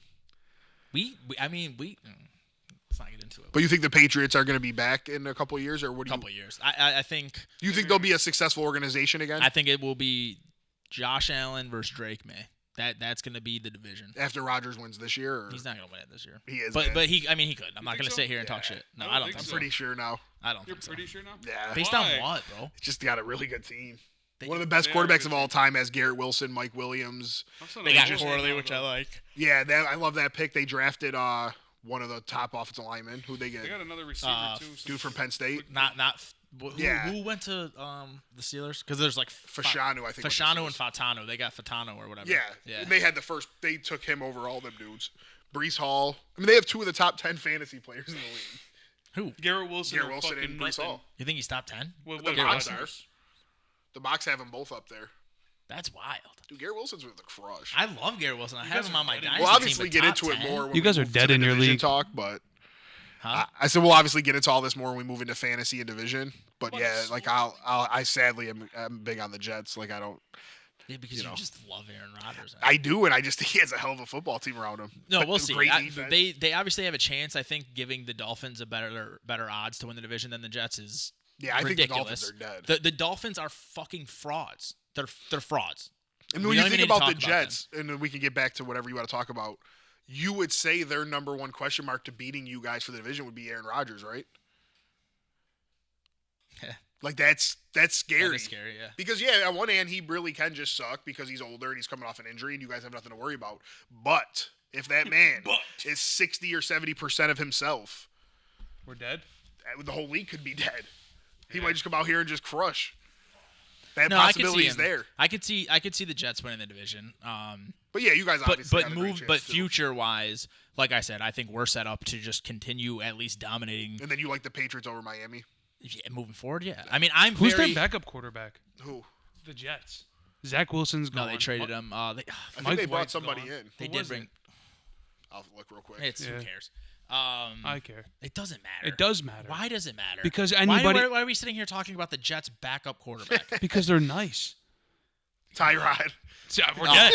We're fucking dead. And Jordan Travis. He's been throwing them bad balls to Garrett Wilson now. Oh my god. That's funny as hell that they got Tyrod though. No, moving forward though. No, dude, moving backwards. So I don't care about the Jets right now. They Moving drafted forward, Braylon Allen and then Isaiah Davis. That was 4-5 was they took back-to-back running backs. Cool. You don't care about the Jets? No, I don't. We're talking about the draft though, man. The Patriots are going to be our biggest competition 2 to 3 years from now. I'm very high on Drake May. I think he's 10 times better than Tua Tagovailoa. I think They use his name real smooth. Aaron Rodgers is going to retire You in a practice year or two. this.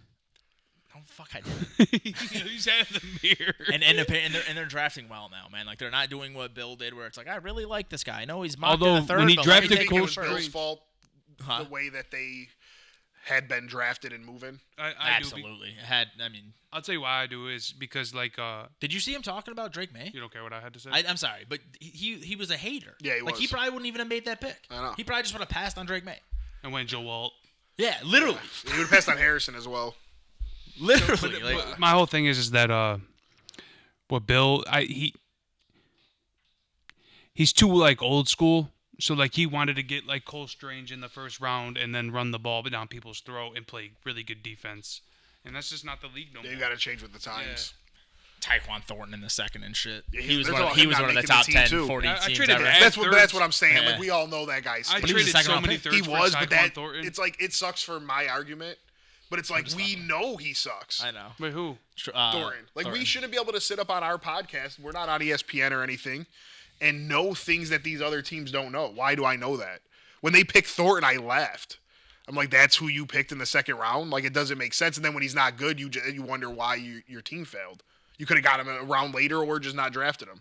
Didn't Now they they pick him come up over cut Christian him and Watson Juju. too? Huh? Didn't they pick him over Watson too? I don't know. I don't think so. You guys got Watson in the second, right? Yeah, we traded up pretty early to I think I think like like 33, 35, 34. Yeah, something 34, 35. yeah. But even it wouldn't surprise me because that's what they do. Like when I talk about Green Bay does weird things, like Bill Belichick took it to another level. At least we'll take like Jordan Morgan, who's like a second round mock, not like Cole Strange and the Rams are literally laughing. He was, at although him. he was like, And he all was, pro and or that's something. cool. But like you're trying too hard to be like too cute. Like you're trusting yourself Yeah. over millions or thousands of experts and saying like Cole Strange is going to be great. I don't care what anybody But says. it's not even just that though. He would do that over filling a need. Yeah. And that's the problem. Like, sure, you knew Cole Strange is gonna be one of the best, whatever, but you're passing on quarterbacks, receivers, Yeah. line. Like how you I don't guys know. said the Or he- Raiders just yeah. took Bowers because he was the best option available. Yeah. When their plan backfired, and I guess like I get that. Wait, the That's- Raiders? Yeah, like taking See- like he was saying taking Bowers. I'm like, yeah, that does make sense. You know I- what? I- Like I there was still nobody don't like else that that. was worth the pick there. Yeah, but then move out of it and get more to add more pieces. Maybe they tried. But maybe they just think Bowers is that good. Like fuck it, we'll take him and I we'll guess. figure it out. I guess when they took Mayer, it was under what's his name? And it was a need at the time. Yeah. So he was good. So now they think, like he said, with having And the Pierce, best he tight runs end combinations. That's If Brock Hernandez on Bowers ends Brock. up becoming, is he a good blocker? Yeah. he's everything. He's literally athletic enough to play outside receiver. So Like then- he's like Kyle Pitts, but like George Kittle. He's one of the top tight end prospects of Yeah. all time. What I'm trying to say is that then them going tight end isn't terrible. He's just not going to produce for fantasy. So I guess for fantasy, I don't He like might it. though. Like what I'm saying. What I'm saying is they can line Michael Mayer up at tight end and have him play slot, Yeah, or they can literally if they're. I don't know. We if said that about Antonio- Kincaid and Knox too. These dudes don't do that shit. But I don't think even Kincaid's even the prospect that Bowers was. No, but Kincaid what I was trying to will line say, up in slot this year. what I was trying to say though is that Pierce likes to run the ball, just pound it. I agree. So taking another best tight end prospect of whatever makes sense, I And guess, then they can open because up little play actions. yeah, and yeah, stuff. yeah. So it does make sense to me. Put them both out there. But the Patriots, both of them can the run Patriots routes. wouldn't have done that. No, I They'd get be it. like, all the quarterbacks are gone. We're taking Jordan Travis at 13 because our heart's set on quarterback. Right. Well, they did this year. They changed it up and they got Drake Who's their May. quarterback anyway? Who? The Raiders. Minshew. Oh, that's right. Oh shit. Minshew mad. What is it? Minshew Minshew. What is it? Minshew Mania. mania. Minshew mania. So Patriots get fucking Drake May, Jordan Baker, Jaden Polk, Javon Baker. I didn't really Javon. Yeah, I was thinking of fucking All American and shit. Good ass show, by the way. Yeah. I Weren't didn't we really sponsored like by them their. at one point? I didn't really like love their other picks, but I just seen one in there that I liked. I think once They took a chance on Milton too. Tyreek Hill's gonna Joe retire. Milton? Wasn't I like talking him up? Do you guys remember that? They got both these big ass project at quarterback. Well, May is not a project, but Tyreek Hill's gonna retire. Miami's gonna just sign Tua and run with him for 6-7 years. Jalen Waddle didn't become what I thought he was going to become. Mostert's old as fuck. Wright will probably step. I just don't. They're just gonna be frauds. their Forever. defense isn't anything special. Yeah, they're gonna be They got frauds Poyer forever. now too. Yeah, it's pretty good signing by them. For $3 million because no one else wanted to pay him more. He's dead. He's old. Put him in the ground. I hear you. He's still nice though. But yeah, so one more thing before we get done with the draft, we can talk about some basketball. Winners of the draft, I think we all agree on the same team, but if you guys don't, I think it's Steelers. Yeah, them and the Eagles. Along with the I would Eagles, say. because And the I think Bears the for I was Eagles, gonna say the Bears. The Bears too. for what they did. Because they they got only had Caleb. a couple picks. Well, Yeah. they got Caleb and Anuze. and Washington Yeah.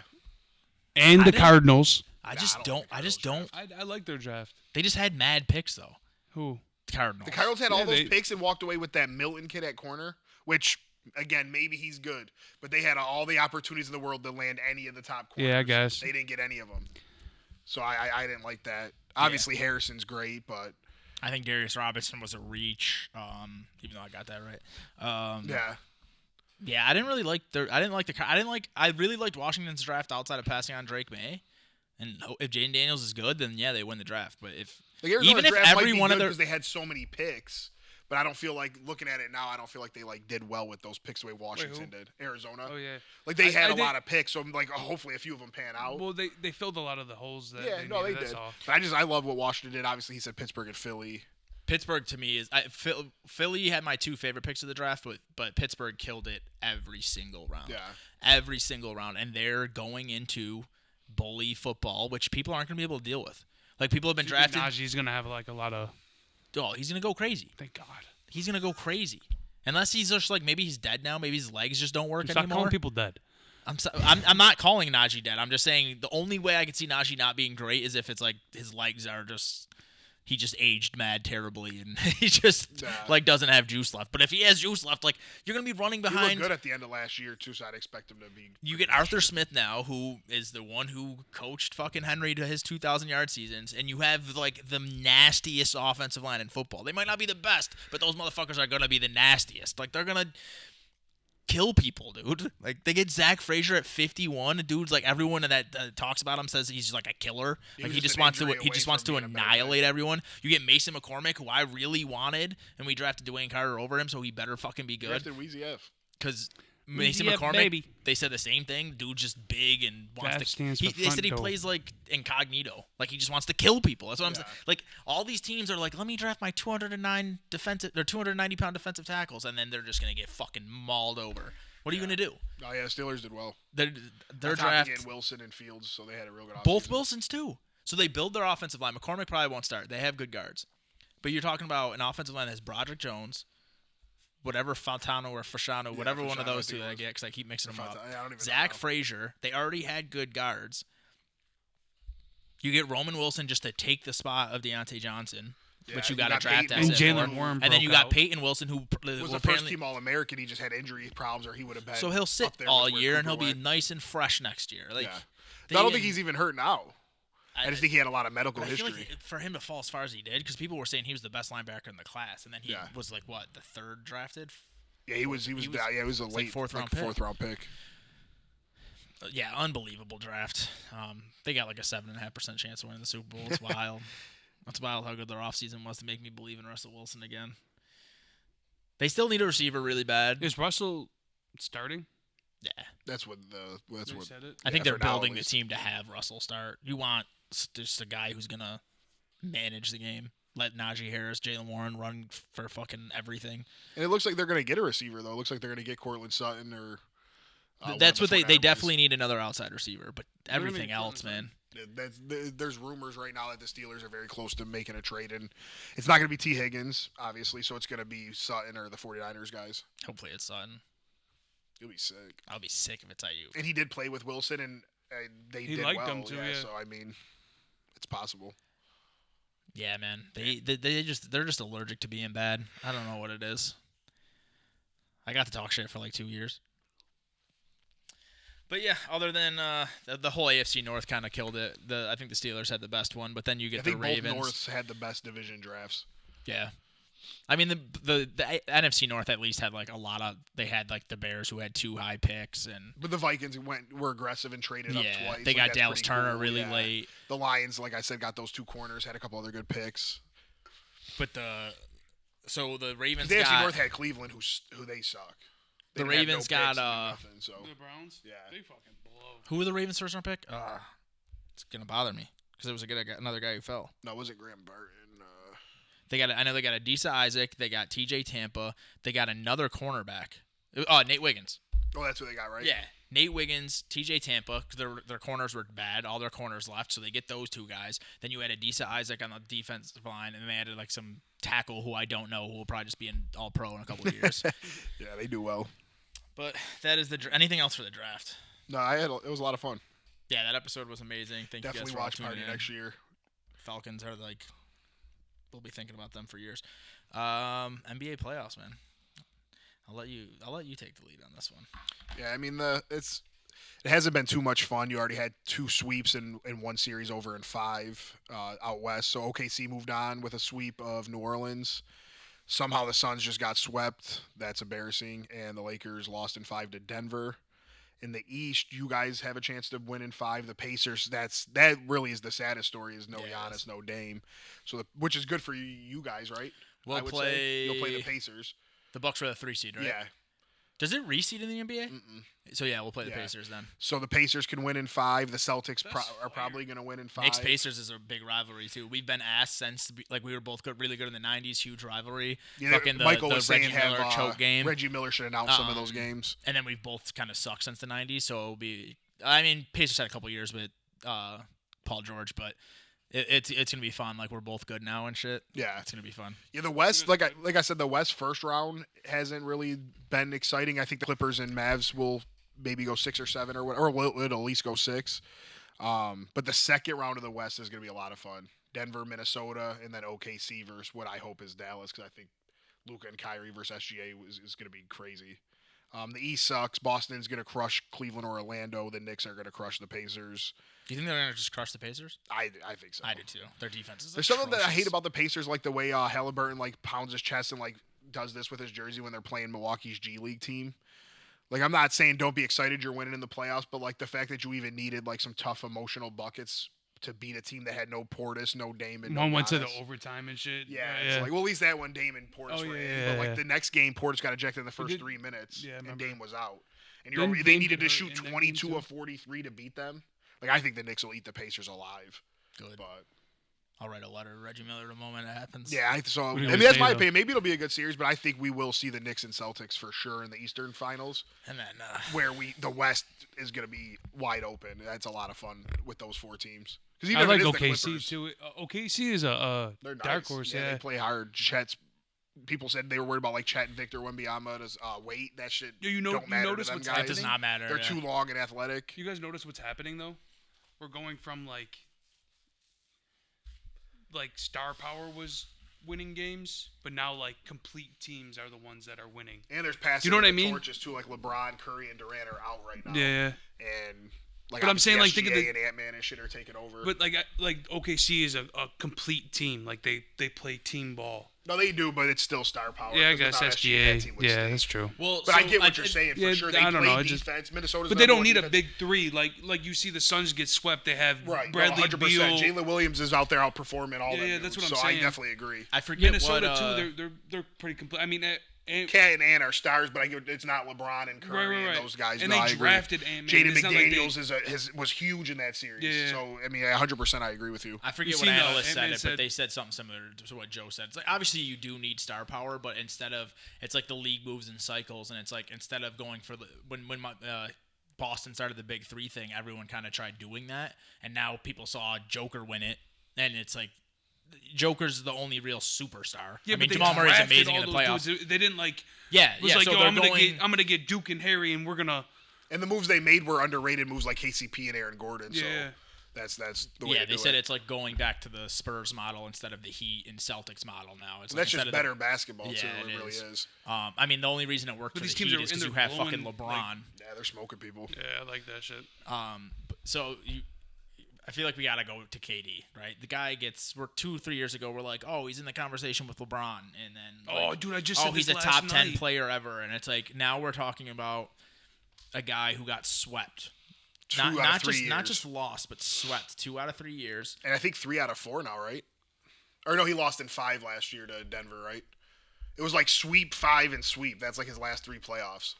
Swept by Boston, Can't try to out bust. in 5 versus Denver, and So yeah, so I saw a meme, and normally I don't really pay attention to him, but I feel like this is like a relevant conversation to have. If KD doesn't go to the Warriors, is he just Carmelo Anthony?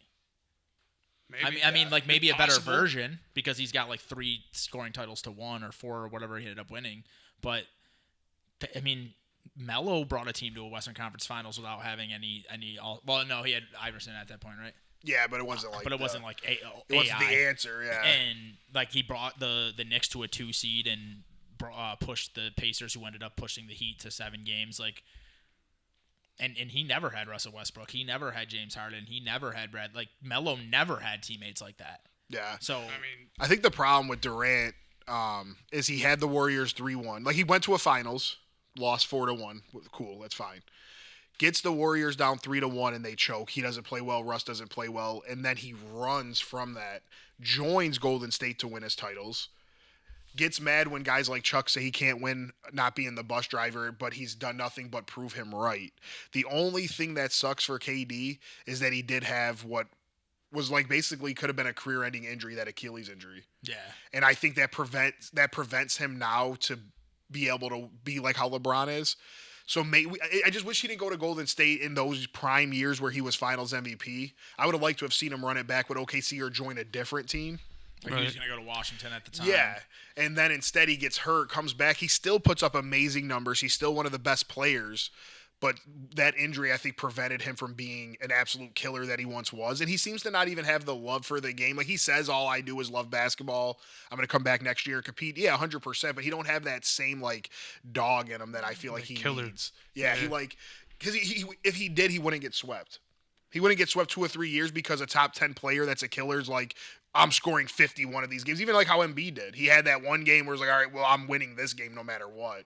And then he I'll tell you couldn't one do it. thing. In his defense, though, dude, Booker and Beal ain't show up when they were supposed to show up at the Yeah, same I mean, time. and the coach, I hate Vogel as a coach. I don't think he knows how to coach those 3. There was times where Durant's just standing off in the corner, not touching the ball for multiple possessions. They didn't know how to play team ball. It was just whoever. Well, they didn't fit together in general. No, I think I they mean, tried it to was play the too Phoenix much ownership. team ball.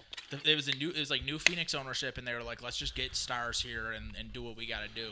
But at the end of the day, it's like it's not just about having the best player. They have to fit together. They didn't have a point guard running the team. You can have two players. They try who are putting kind of the Booker in same. point guard. He's not a point guard. You can have two players that are kind of the same and just like give them turns, but you can't have three. I mean, like what are these guys gonna do? What is Bradley Beal gonna run a pick and roll to KD? Like They need a came point off guard. the bench, and they should have had a good point guard to run the team. They should have kept CP3 yep. if they could have somehow done that, and then put Beal on the bench. But he was in the trade for Beal, right? Yeah, and then I mean But they could have went and get got swept in the first anybody. Round. They have no cap space and they have no draft. They have no picks picks for in the next 2030. 4 to Yeah, 5 they're in a years. horrible spot. They need to go get somebody. They need to trade. They need to. It's like Booker averages like 14 points in elimination games until this past game where he scored almost 50. Booker, I think, is one of the most overrated players. Yeah, like I love Booker. I thought he was that dude, and just seeing the way he showed up the last 2 years in the playoffs just didn't impress me at all. It's kind of like what I've been saying about Jason Tatum. They like people are talking about Booker going to the Knicks, which is annoying. Like, why are we talking about the offseason when the Knicks are in the middle of like the best playoff run they had in 30 years? But I don't want him. Even though I was saying like a second scorer is what we need, I just feel like Booker would never completely just accept that it's Brunson's team. But at least Brunson's a real point guard. So Brunson can make it work and like kind of. But I also just want Brunson to have the ball in the final minutes. Like I don't want it to be like, oh, Booker's fucking ego gets in the way. He's like, I'm better than Jalen Brunson. Let me have the ball in the last 2 minutes. Like, Beal though, Beal's a glorified Tobias Harris. Why you say that? I don't know. He just Because Beal was like their best player all series. That's yeah, I guess you're right. I think it's the last game that Yeah, bothered I've me never the been swept. most. I'll be damned if Yeah, I and do, then he and puts up 6 or Booker put whatever. up 70 or 80 points. I lied. But But I get what that you shit mean, though, annoyed me, yeah. man. All three of them couldn't play well together at the same time. It was like one of them were always off I don't even know why they went and got Beal. because they thought they needed that extra help for when Booker or KD either were hurt or were on the bench getting rest. They thought like getting that third. Who superstar. plays point for them? Booker. They all kind of switch it up. Like Booker, KD, and Beal all run it. That's what I mean. They didn't have no. Like They don't I don't have even know the word I'm seconds? looking for, but they would whoever brought the ball up would call a pick and roll like he was saying, and they would run that play. Like they didn't have like no structure. yeah.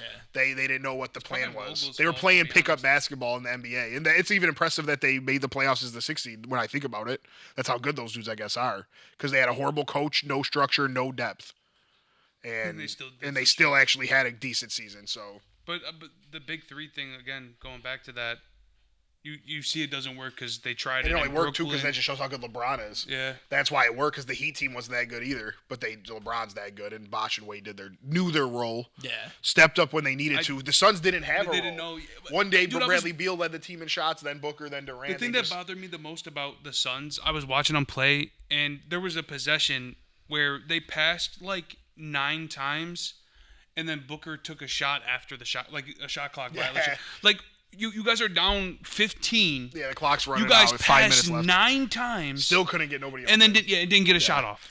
The thing about KD to me is like that's like a good point. It's like no one knows their role. Like Bron's had bad coaches. Like, but But you, I think but Bron you know, puts but people in their place. that's Yeah, exactly what I'm saying. It's like the intangible thing. It's like that's why stats will never be like you can't just end arguments with stats because it's that type of shit. Like when you're playing on a team with LeBron, you know your fucking role. And I get mad at LeBron for playing GM because he's not a good GM. He's ruined teams right after winning them championships, literally. Which fuck it, he won them a championship, but that's a different conversation for a different day. KD, this has been his problem his entire career. He let Russ big dog him. And in the series they lost 3-1, instead of him taking over games, he was like, "Oh, Russ, you're just as good as me. Here's the ball." I'm like, "No, KD, you are the best player on this team. Win the fucking game." He's just like.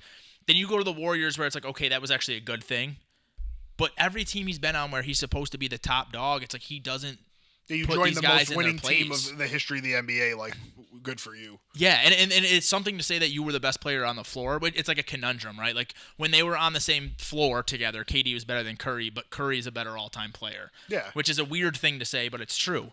But Curry helped KD be the best version of KD possible you could say. And it's But but with with KD shows though today.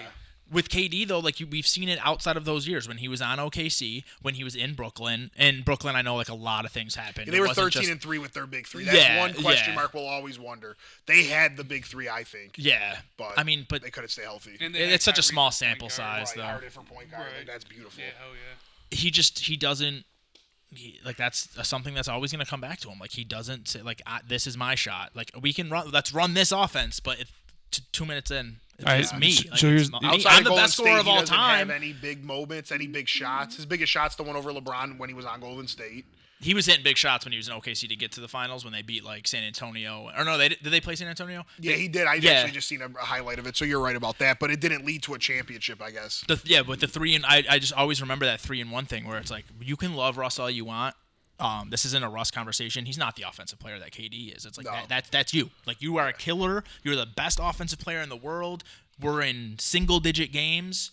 But if you look take at the shot. KD was like 12 of 31 in a game that Russ was like 11 of 29. I think that was like the game. It was probably game 6. Yeah. They needed to get somebody else involved and like have somebody else hit a couple shots, and instead they just were jacking up and brick like that. But there was no structure. If you go back and watch the game, it's just like whoever got the ball was just taking a shot. Real, it's just like they weren't playing together. They weren't. And that's probably why KD left. I think KD and they never really gave the full story of what Russ, happened even between on a KD show and that I Russ. watched to Russ, he said there was never nothing wrong with them. Dude, when It surprised him, like it caught him off guard. He heard KD left on ESPN. Like it just looked, but if you watch that game 6, it's just like they're not passing the ball to each other. No, I know. I'm just saying there was like, nothing wrong with their relationship. Yeah. The way they played, I understand what you're saying. But KD just So here's the question: left. Where's KD going next? He's got to stay there, right? I think he stays there. I was just clowning. Maybe Booker does go to the Knicks and you get some assets that way or whatever. And Beal, maybe they get both Randall. them. Like maybe Randall goes to Phoenix. Yeah. And he plays a role. At least he can pass the ball. He's What like if they a send point Brunson forward. there? Huh? No way. Brunson will get a key to the city before he gets traded. I have not let. If the Bills, the only thing the Bills can do to make me not be a fan of them is trade Josh Allen, and the only thing the Knicks can do Knicks to are make me, trading Brunson. I know they're not, but if they did, I would be gone. I don't even know if I'd watch the NBA anymore because I can't like any of these other teams. But no, You'd be sick. I'm not doing it, bro. I would. Well, you would have to. I wouldn't. I wouldn't watch a single Knicks game. No jerseys. I mean, I buy them from China anyway, but nothing. They're not getting the 12.9 millionth viewer from me if they trade that motherfucker. I'll tell you that much. No, I don't blame you. Jalen Brunson is my guy. That's your guy? That's my guy. He's winning a fucking championship with the Knicks. Maybe not this year. Boston's crazy, but Who do you guys think is going to make it to the finals? Boston's just gonna walk through the East. Do you think I think if we had Randall, and I know you can say, okay, Randall sucked in the playoffs before, but that was when he was carrying the team. He was playing 36 minutes. All the offense ran through him. Before we had Brunson, we had no secondary scorers.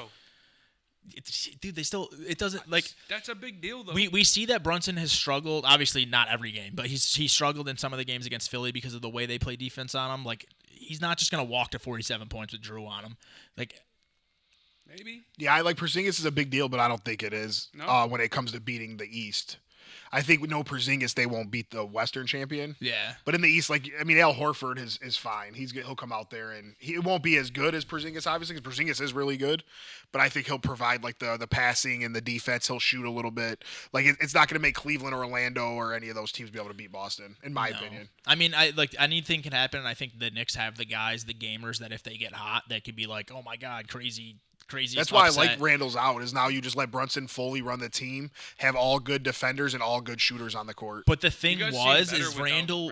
No, Randall, like he said, with the 16 games that KD and them played together, when OG, Brunson, and Randall played together, it was like they were winning by like 40 points. Like I think Randall accepted his role, and Randall's done that before in the past. It's not like Randall's like a guy who won't take the number 2 role. He did it on the Pelicans with AD. I think he kind of realized his role, and he was 24 points on 50% shooting, 9 rebounds, 4 assists within that role while Brunson was still the guy. Yeah. And then we were able to have Brunson play only 31, 32 minutes a game, where as soon as Randall went down, he averaged like 36 minutes a game. Right. So I do think Randall would be a really good number 2 and would, like, we still wouldn't be favored against Boston, but I do think we'd have a real chance. I just don't. So right now you think even without Porzingis, you guys wouldn't have a chance? There's a chance, but not a good one. Like so you got Boston in the East, and whoever comes out of the, I'm gonna say Denver, but whoever comes out of that series, I think beats whoever comes out of OKC. So you like Denver, Minnesota winner? Yeah. So Denver, Minnesota winner versus Boston. Yeah. What do you think is going to happen? I don't know. I have to think about it. I'm going to stick. I just think Boston and Denver are like Purdue and UConn. But like UConn, Denver will repeat. Denver's so good. Joker, like, people are already talking about Joker versus Hakeem. And at first I was like, what the fuck? And now I'm like, yeah, maybe, yeah. Like, literally. Yeah, there's just no deficit. There's nothing you can do to Denver that's going to, like, take them out of their game or, like, demoralize them. The Suns looked so emotionally demoralized. Their body language against Minnesota was horrible. You just will never see that out of Denver. You'll never see them panic. They were down 70% of the series and won in 5 games. That's unbelievable. Because they've been there before. Yeah. But the Suns, those players have, well, Beal hasn't been there, but like Booker's been in the playoffs. KD's definitely been there. Like Booker's been The in the East finals. kind of blows, huh? Oh yeah, Booker's been to the finals. Yeah. Yeah. Oh, the East is horrible. Yeah, I'm When thinking about when it you now, got like, when you got the Sixers not I can't living even, up to their potential in the Bucks, that was supposed to be. Yeah. With the Knicks coming along, they should have had a great Final Four in the East, just like the West is gonna have. I'm like thinking about. I'm like, there's no team I can even take over Boston. Yeah.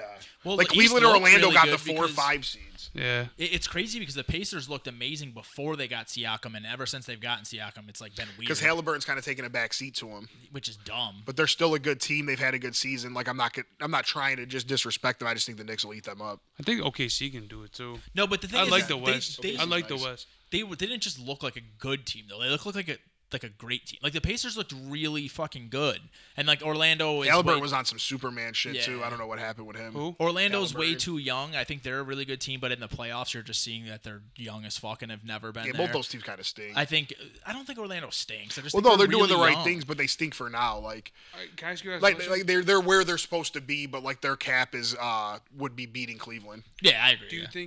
you think the trade for Halliburton was worth it for the Pacers? And do you think Sacramento lost the trade now? No, I think they both were completely even. Yeah. What was Yeah. the trade again? It was Halliburton for Sabonis and Buddy Hield, or something, whatever Something it was. like that. Halliburton and Hield, or whatever the hell it ended up being. Yeah. Yeah. Yeah, because Halliburton wouldn't be able to play with Fox, so they absolutely had to get rid of He would that. have been 6-man. Yeah, and then Sabonis, I think, like really succeeds because playing with Fox. You think Because it's just an even Sabonis trade? was like decent, and then he went to the Kings and became a superstar, and Halliburton was like nothing, and it became a superstar. So yeah, I think that was a great trade. They both needed to have their own roles on new teams, and I think they both did really well with it. All right, man. Anything? Yankees still rolling, man. They got shut out yesterday again, though. They've gotten shut out too many times this year. I feel it, but But yeah, It's- hopefully it's we at least baseball. We split still the got one of the 4. best records We got to in the win league. 2 of the next 3 versus Baltimore. Get a split out of it. I'll be happy. So we'll see. anything else, man? I mean, they did announce the USA rosters. We didn't really talk about it because all the NFL draft Who is stuff. it again? LeBron. I hate that Embiid's on the team. I don't. It's like he wasn't born in America. Just, And he said he would never do that. yeah, I don't like it. It's like you're just like, okay, let me get my gold. But Yeah. so Joel Embiid, and I just hate Joel He's Embiid as a starting? person. He's got to be the starting center. We don't have bigs. Like I think that's why they like talked him into it. There's no good American bigs. Bam. Bam's on the team too. But was he born in America? I don't know, but his whole situation's different, though. Like Joel Embiid can play like on like 3 different Yeah, teams. their situations are different. I don't know exactly, though.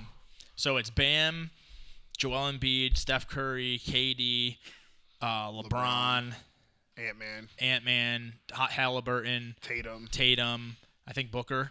probably. It's only a 12-man roster. I'm missing 4. Is Dame on it? I'll look it up right I now. don't think he was when I looked at it before, and I don't remember seeing him. Brunson didn't get on it? I don't think so. The team's gonna fucking walk shit down. Oh, yeah. They're just all 80. It's crazy. We're only minus like 400 to win Oh, it. Drew Holiday, my bad. Kawhi Leonard. Devin Booker is on the team. Yeah, that's it. Jason Tatum, Kawhi Leonard, LeBron James, Drew Holiday, Tyrese team is Halliburton, going to- Joel Yeah, Embiid. we're only minus 400. It makes me like, I'm like, how? Like, we should be minus like 20,000. You gotta have some respect for like.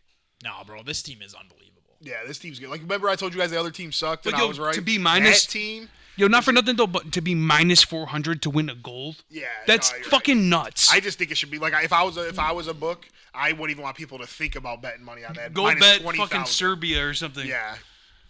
I think that's who it is, like Canada, Serbia, and Germany. Canada's will probably close. gonna be pretty good. Yeah.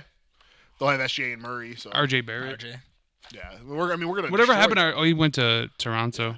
Damn, never heard of him again. He's playing well. They just suck. I think he Yeah, got his hurt. brother passed, so he missed a lot of time. Oh, really? Yeah. I didn't know that. about that. All right, man. I think that's everything. Put a pin in one of my favorite times of the year, NFL Draft. Won't really be speaking about it too much going forward. Yeah, man. We'll start getting into. I do want to have the hardest division conversation though. Oh yeah, definitely. From next that, like week. CJ Yes, Stroud for and Micah sure. Parsons were having. So, Micah yeah. Parsons is definitely wrong. What is it? He said the NFC East had the best division. He's talking about, like the Giants and Washington and shit. CJ Stroud's like, bro, what? Yeah. He's like, nobody even talks about those teams. He like literally replied to him. No, If they were on a CJ podcast Stroud, together. if CJ Stroud did like more interviews like this before getting drafted, he would have been number one. Yeah, Because They like said you Micah can tell Parsons because like already everyone was like, FCT. oh, he took that class, like he's I dumb. didn't see the interview. He does a bunch of interviews with Micah Parsons. Him, Micah they just Parsons has a podcast. Oh. and then they were on another person's podcast together. So like they're always So they're like good friends. they gotta be. Yeah. And if like if you just got him on podcast talking about football with like other football players and stuff, because what was the test he failed? Like he had like the worst score ever on. I don't Like if you know. just would have said fuck that test and just like put him on podcasts like this with guys like Micah Parsons and shit, Told you people worry about that shit way too much. he'd be the number one pick Yeah. Carolina easily. would've been nice. Think about that. Bro, when he talks about football, it's just like they built like an 11-on-11. I was like, yo, CJ Stroud's smoking Parsons' team. And he's not afraid to admit like defeat. Like they were like 22 CJ Strouds versus 22 Micah Parsons. CJ Stroud was like they would smoke the shit out of me. Like I love that dude. But thank you guys for listening to TrapNerd Podcast, TrapNerd Sports Podcast. We'll be back next week. Happy about this new studio. Gonna keep getting better. Shout out Moreno's to George. busting his chops over here, building rooms and stuff. Man can do it all. Producing, being Paul Bunyan. I think he was a minor, but he'll be a contractor for now. Thank you guys so much for listening to TrapNerd Sports. We out of here. Peace. Peace.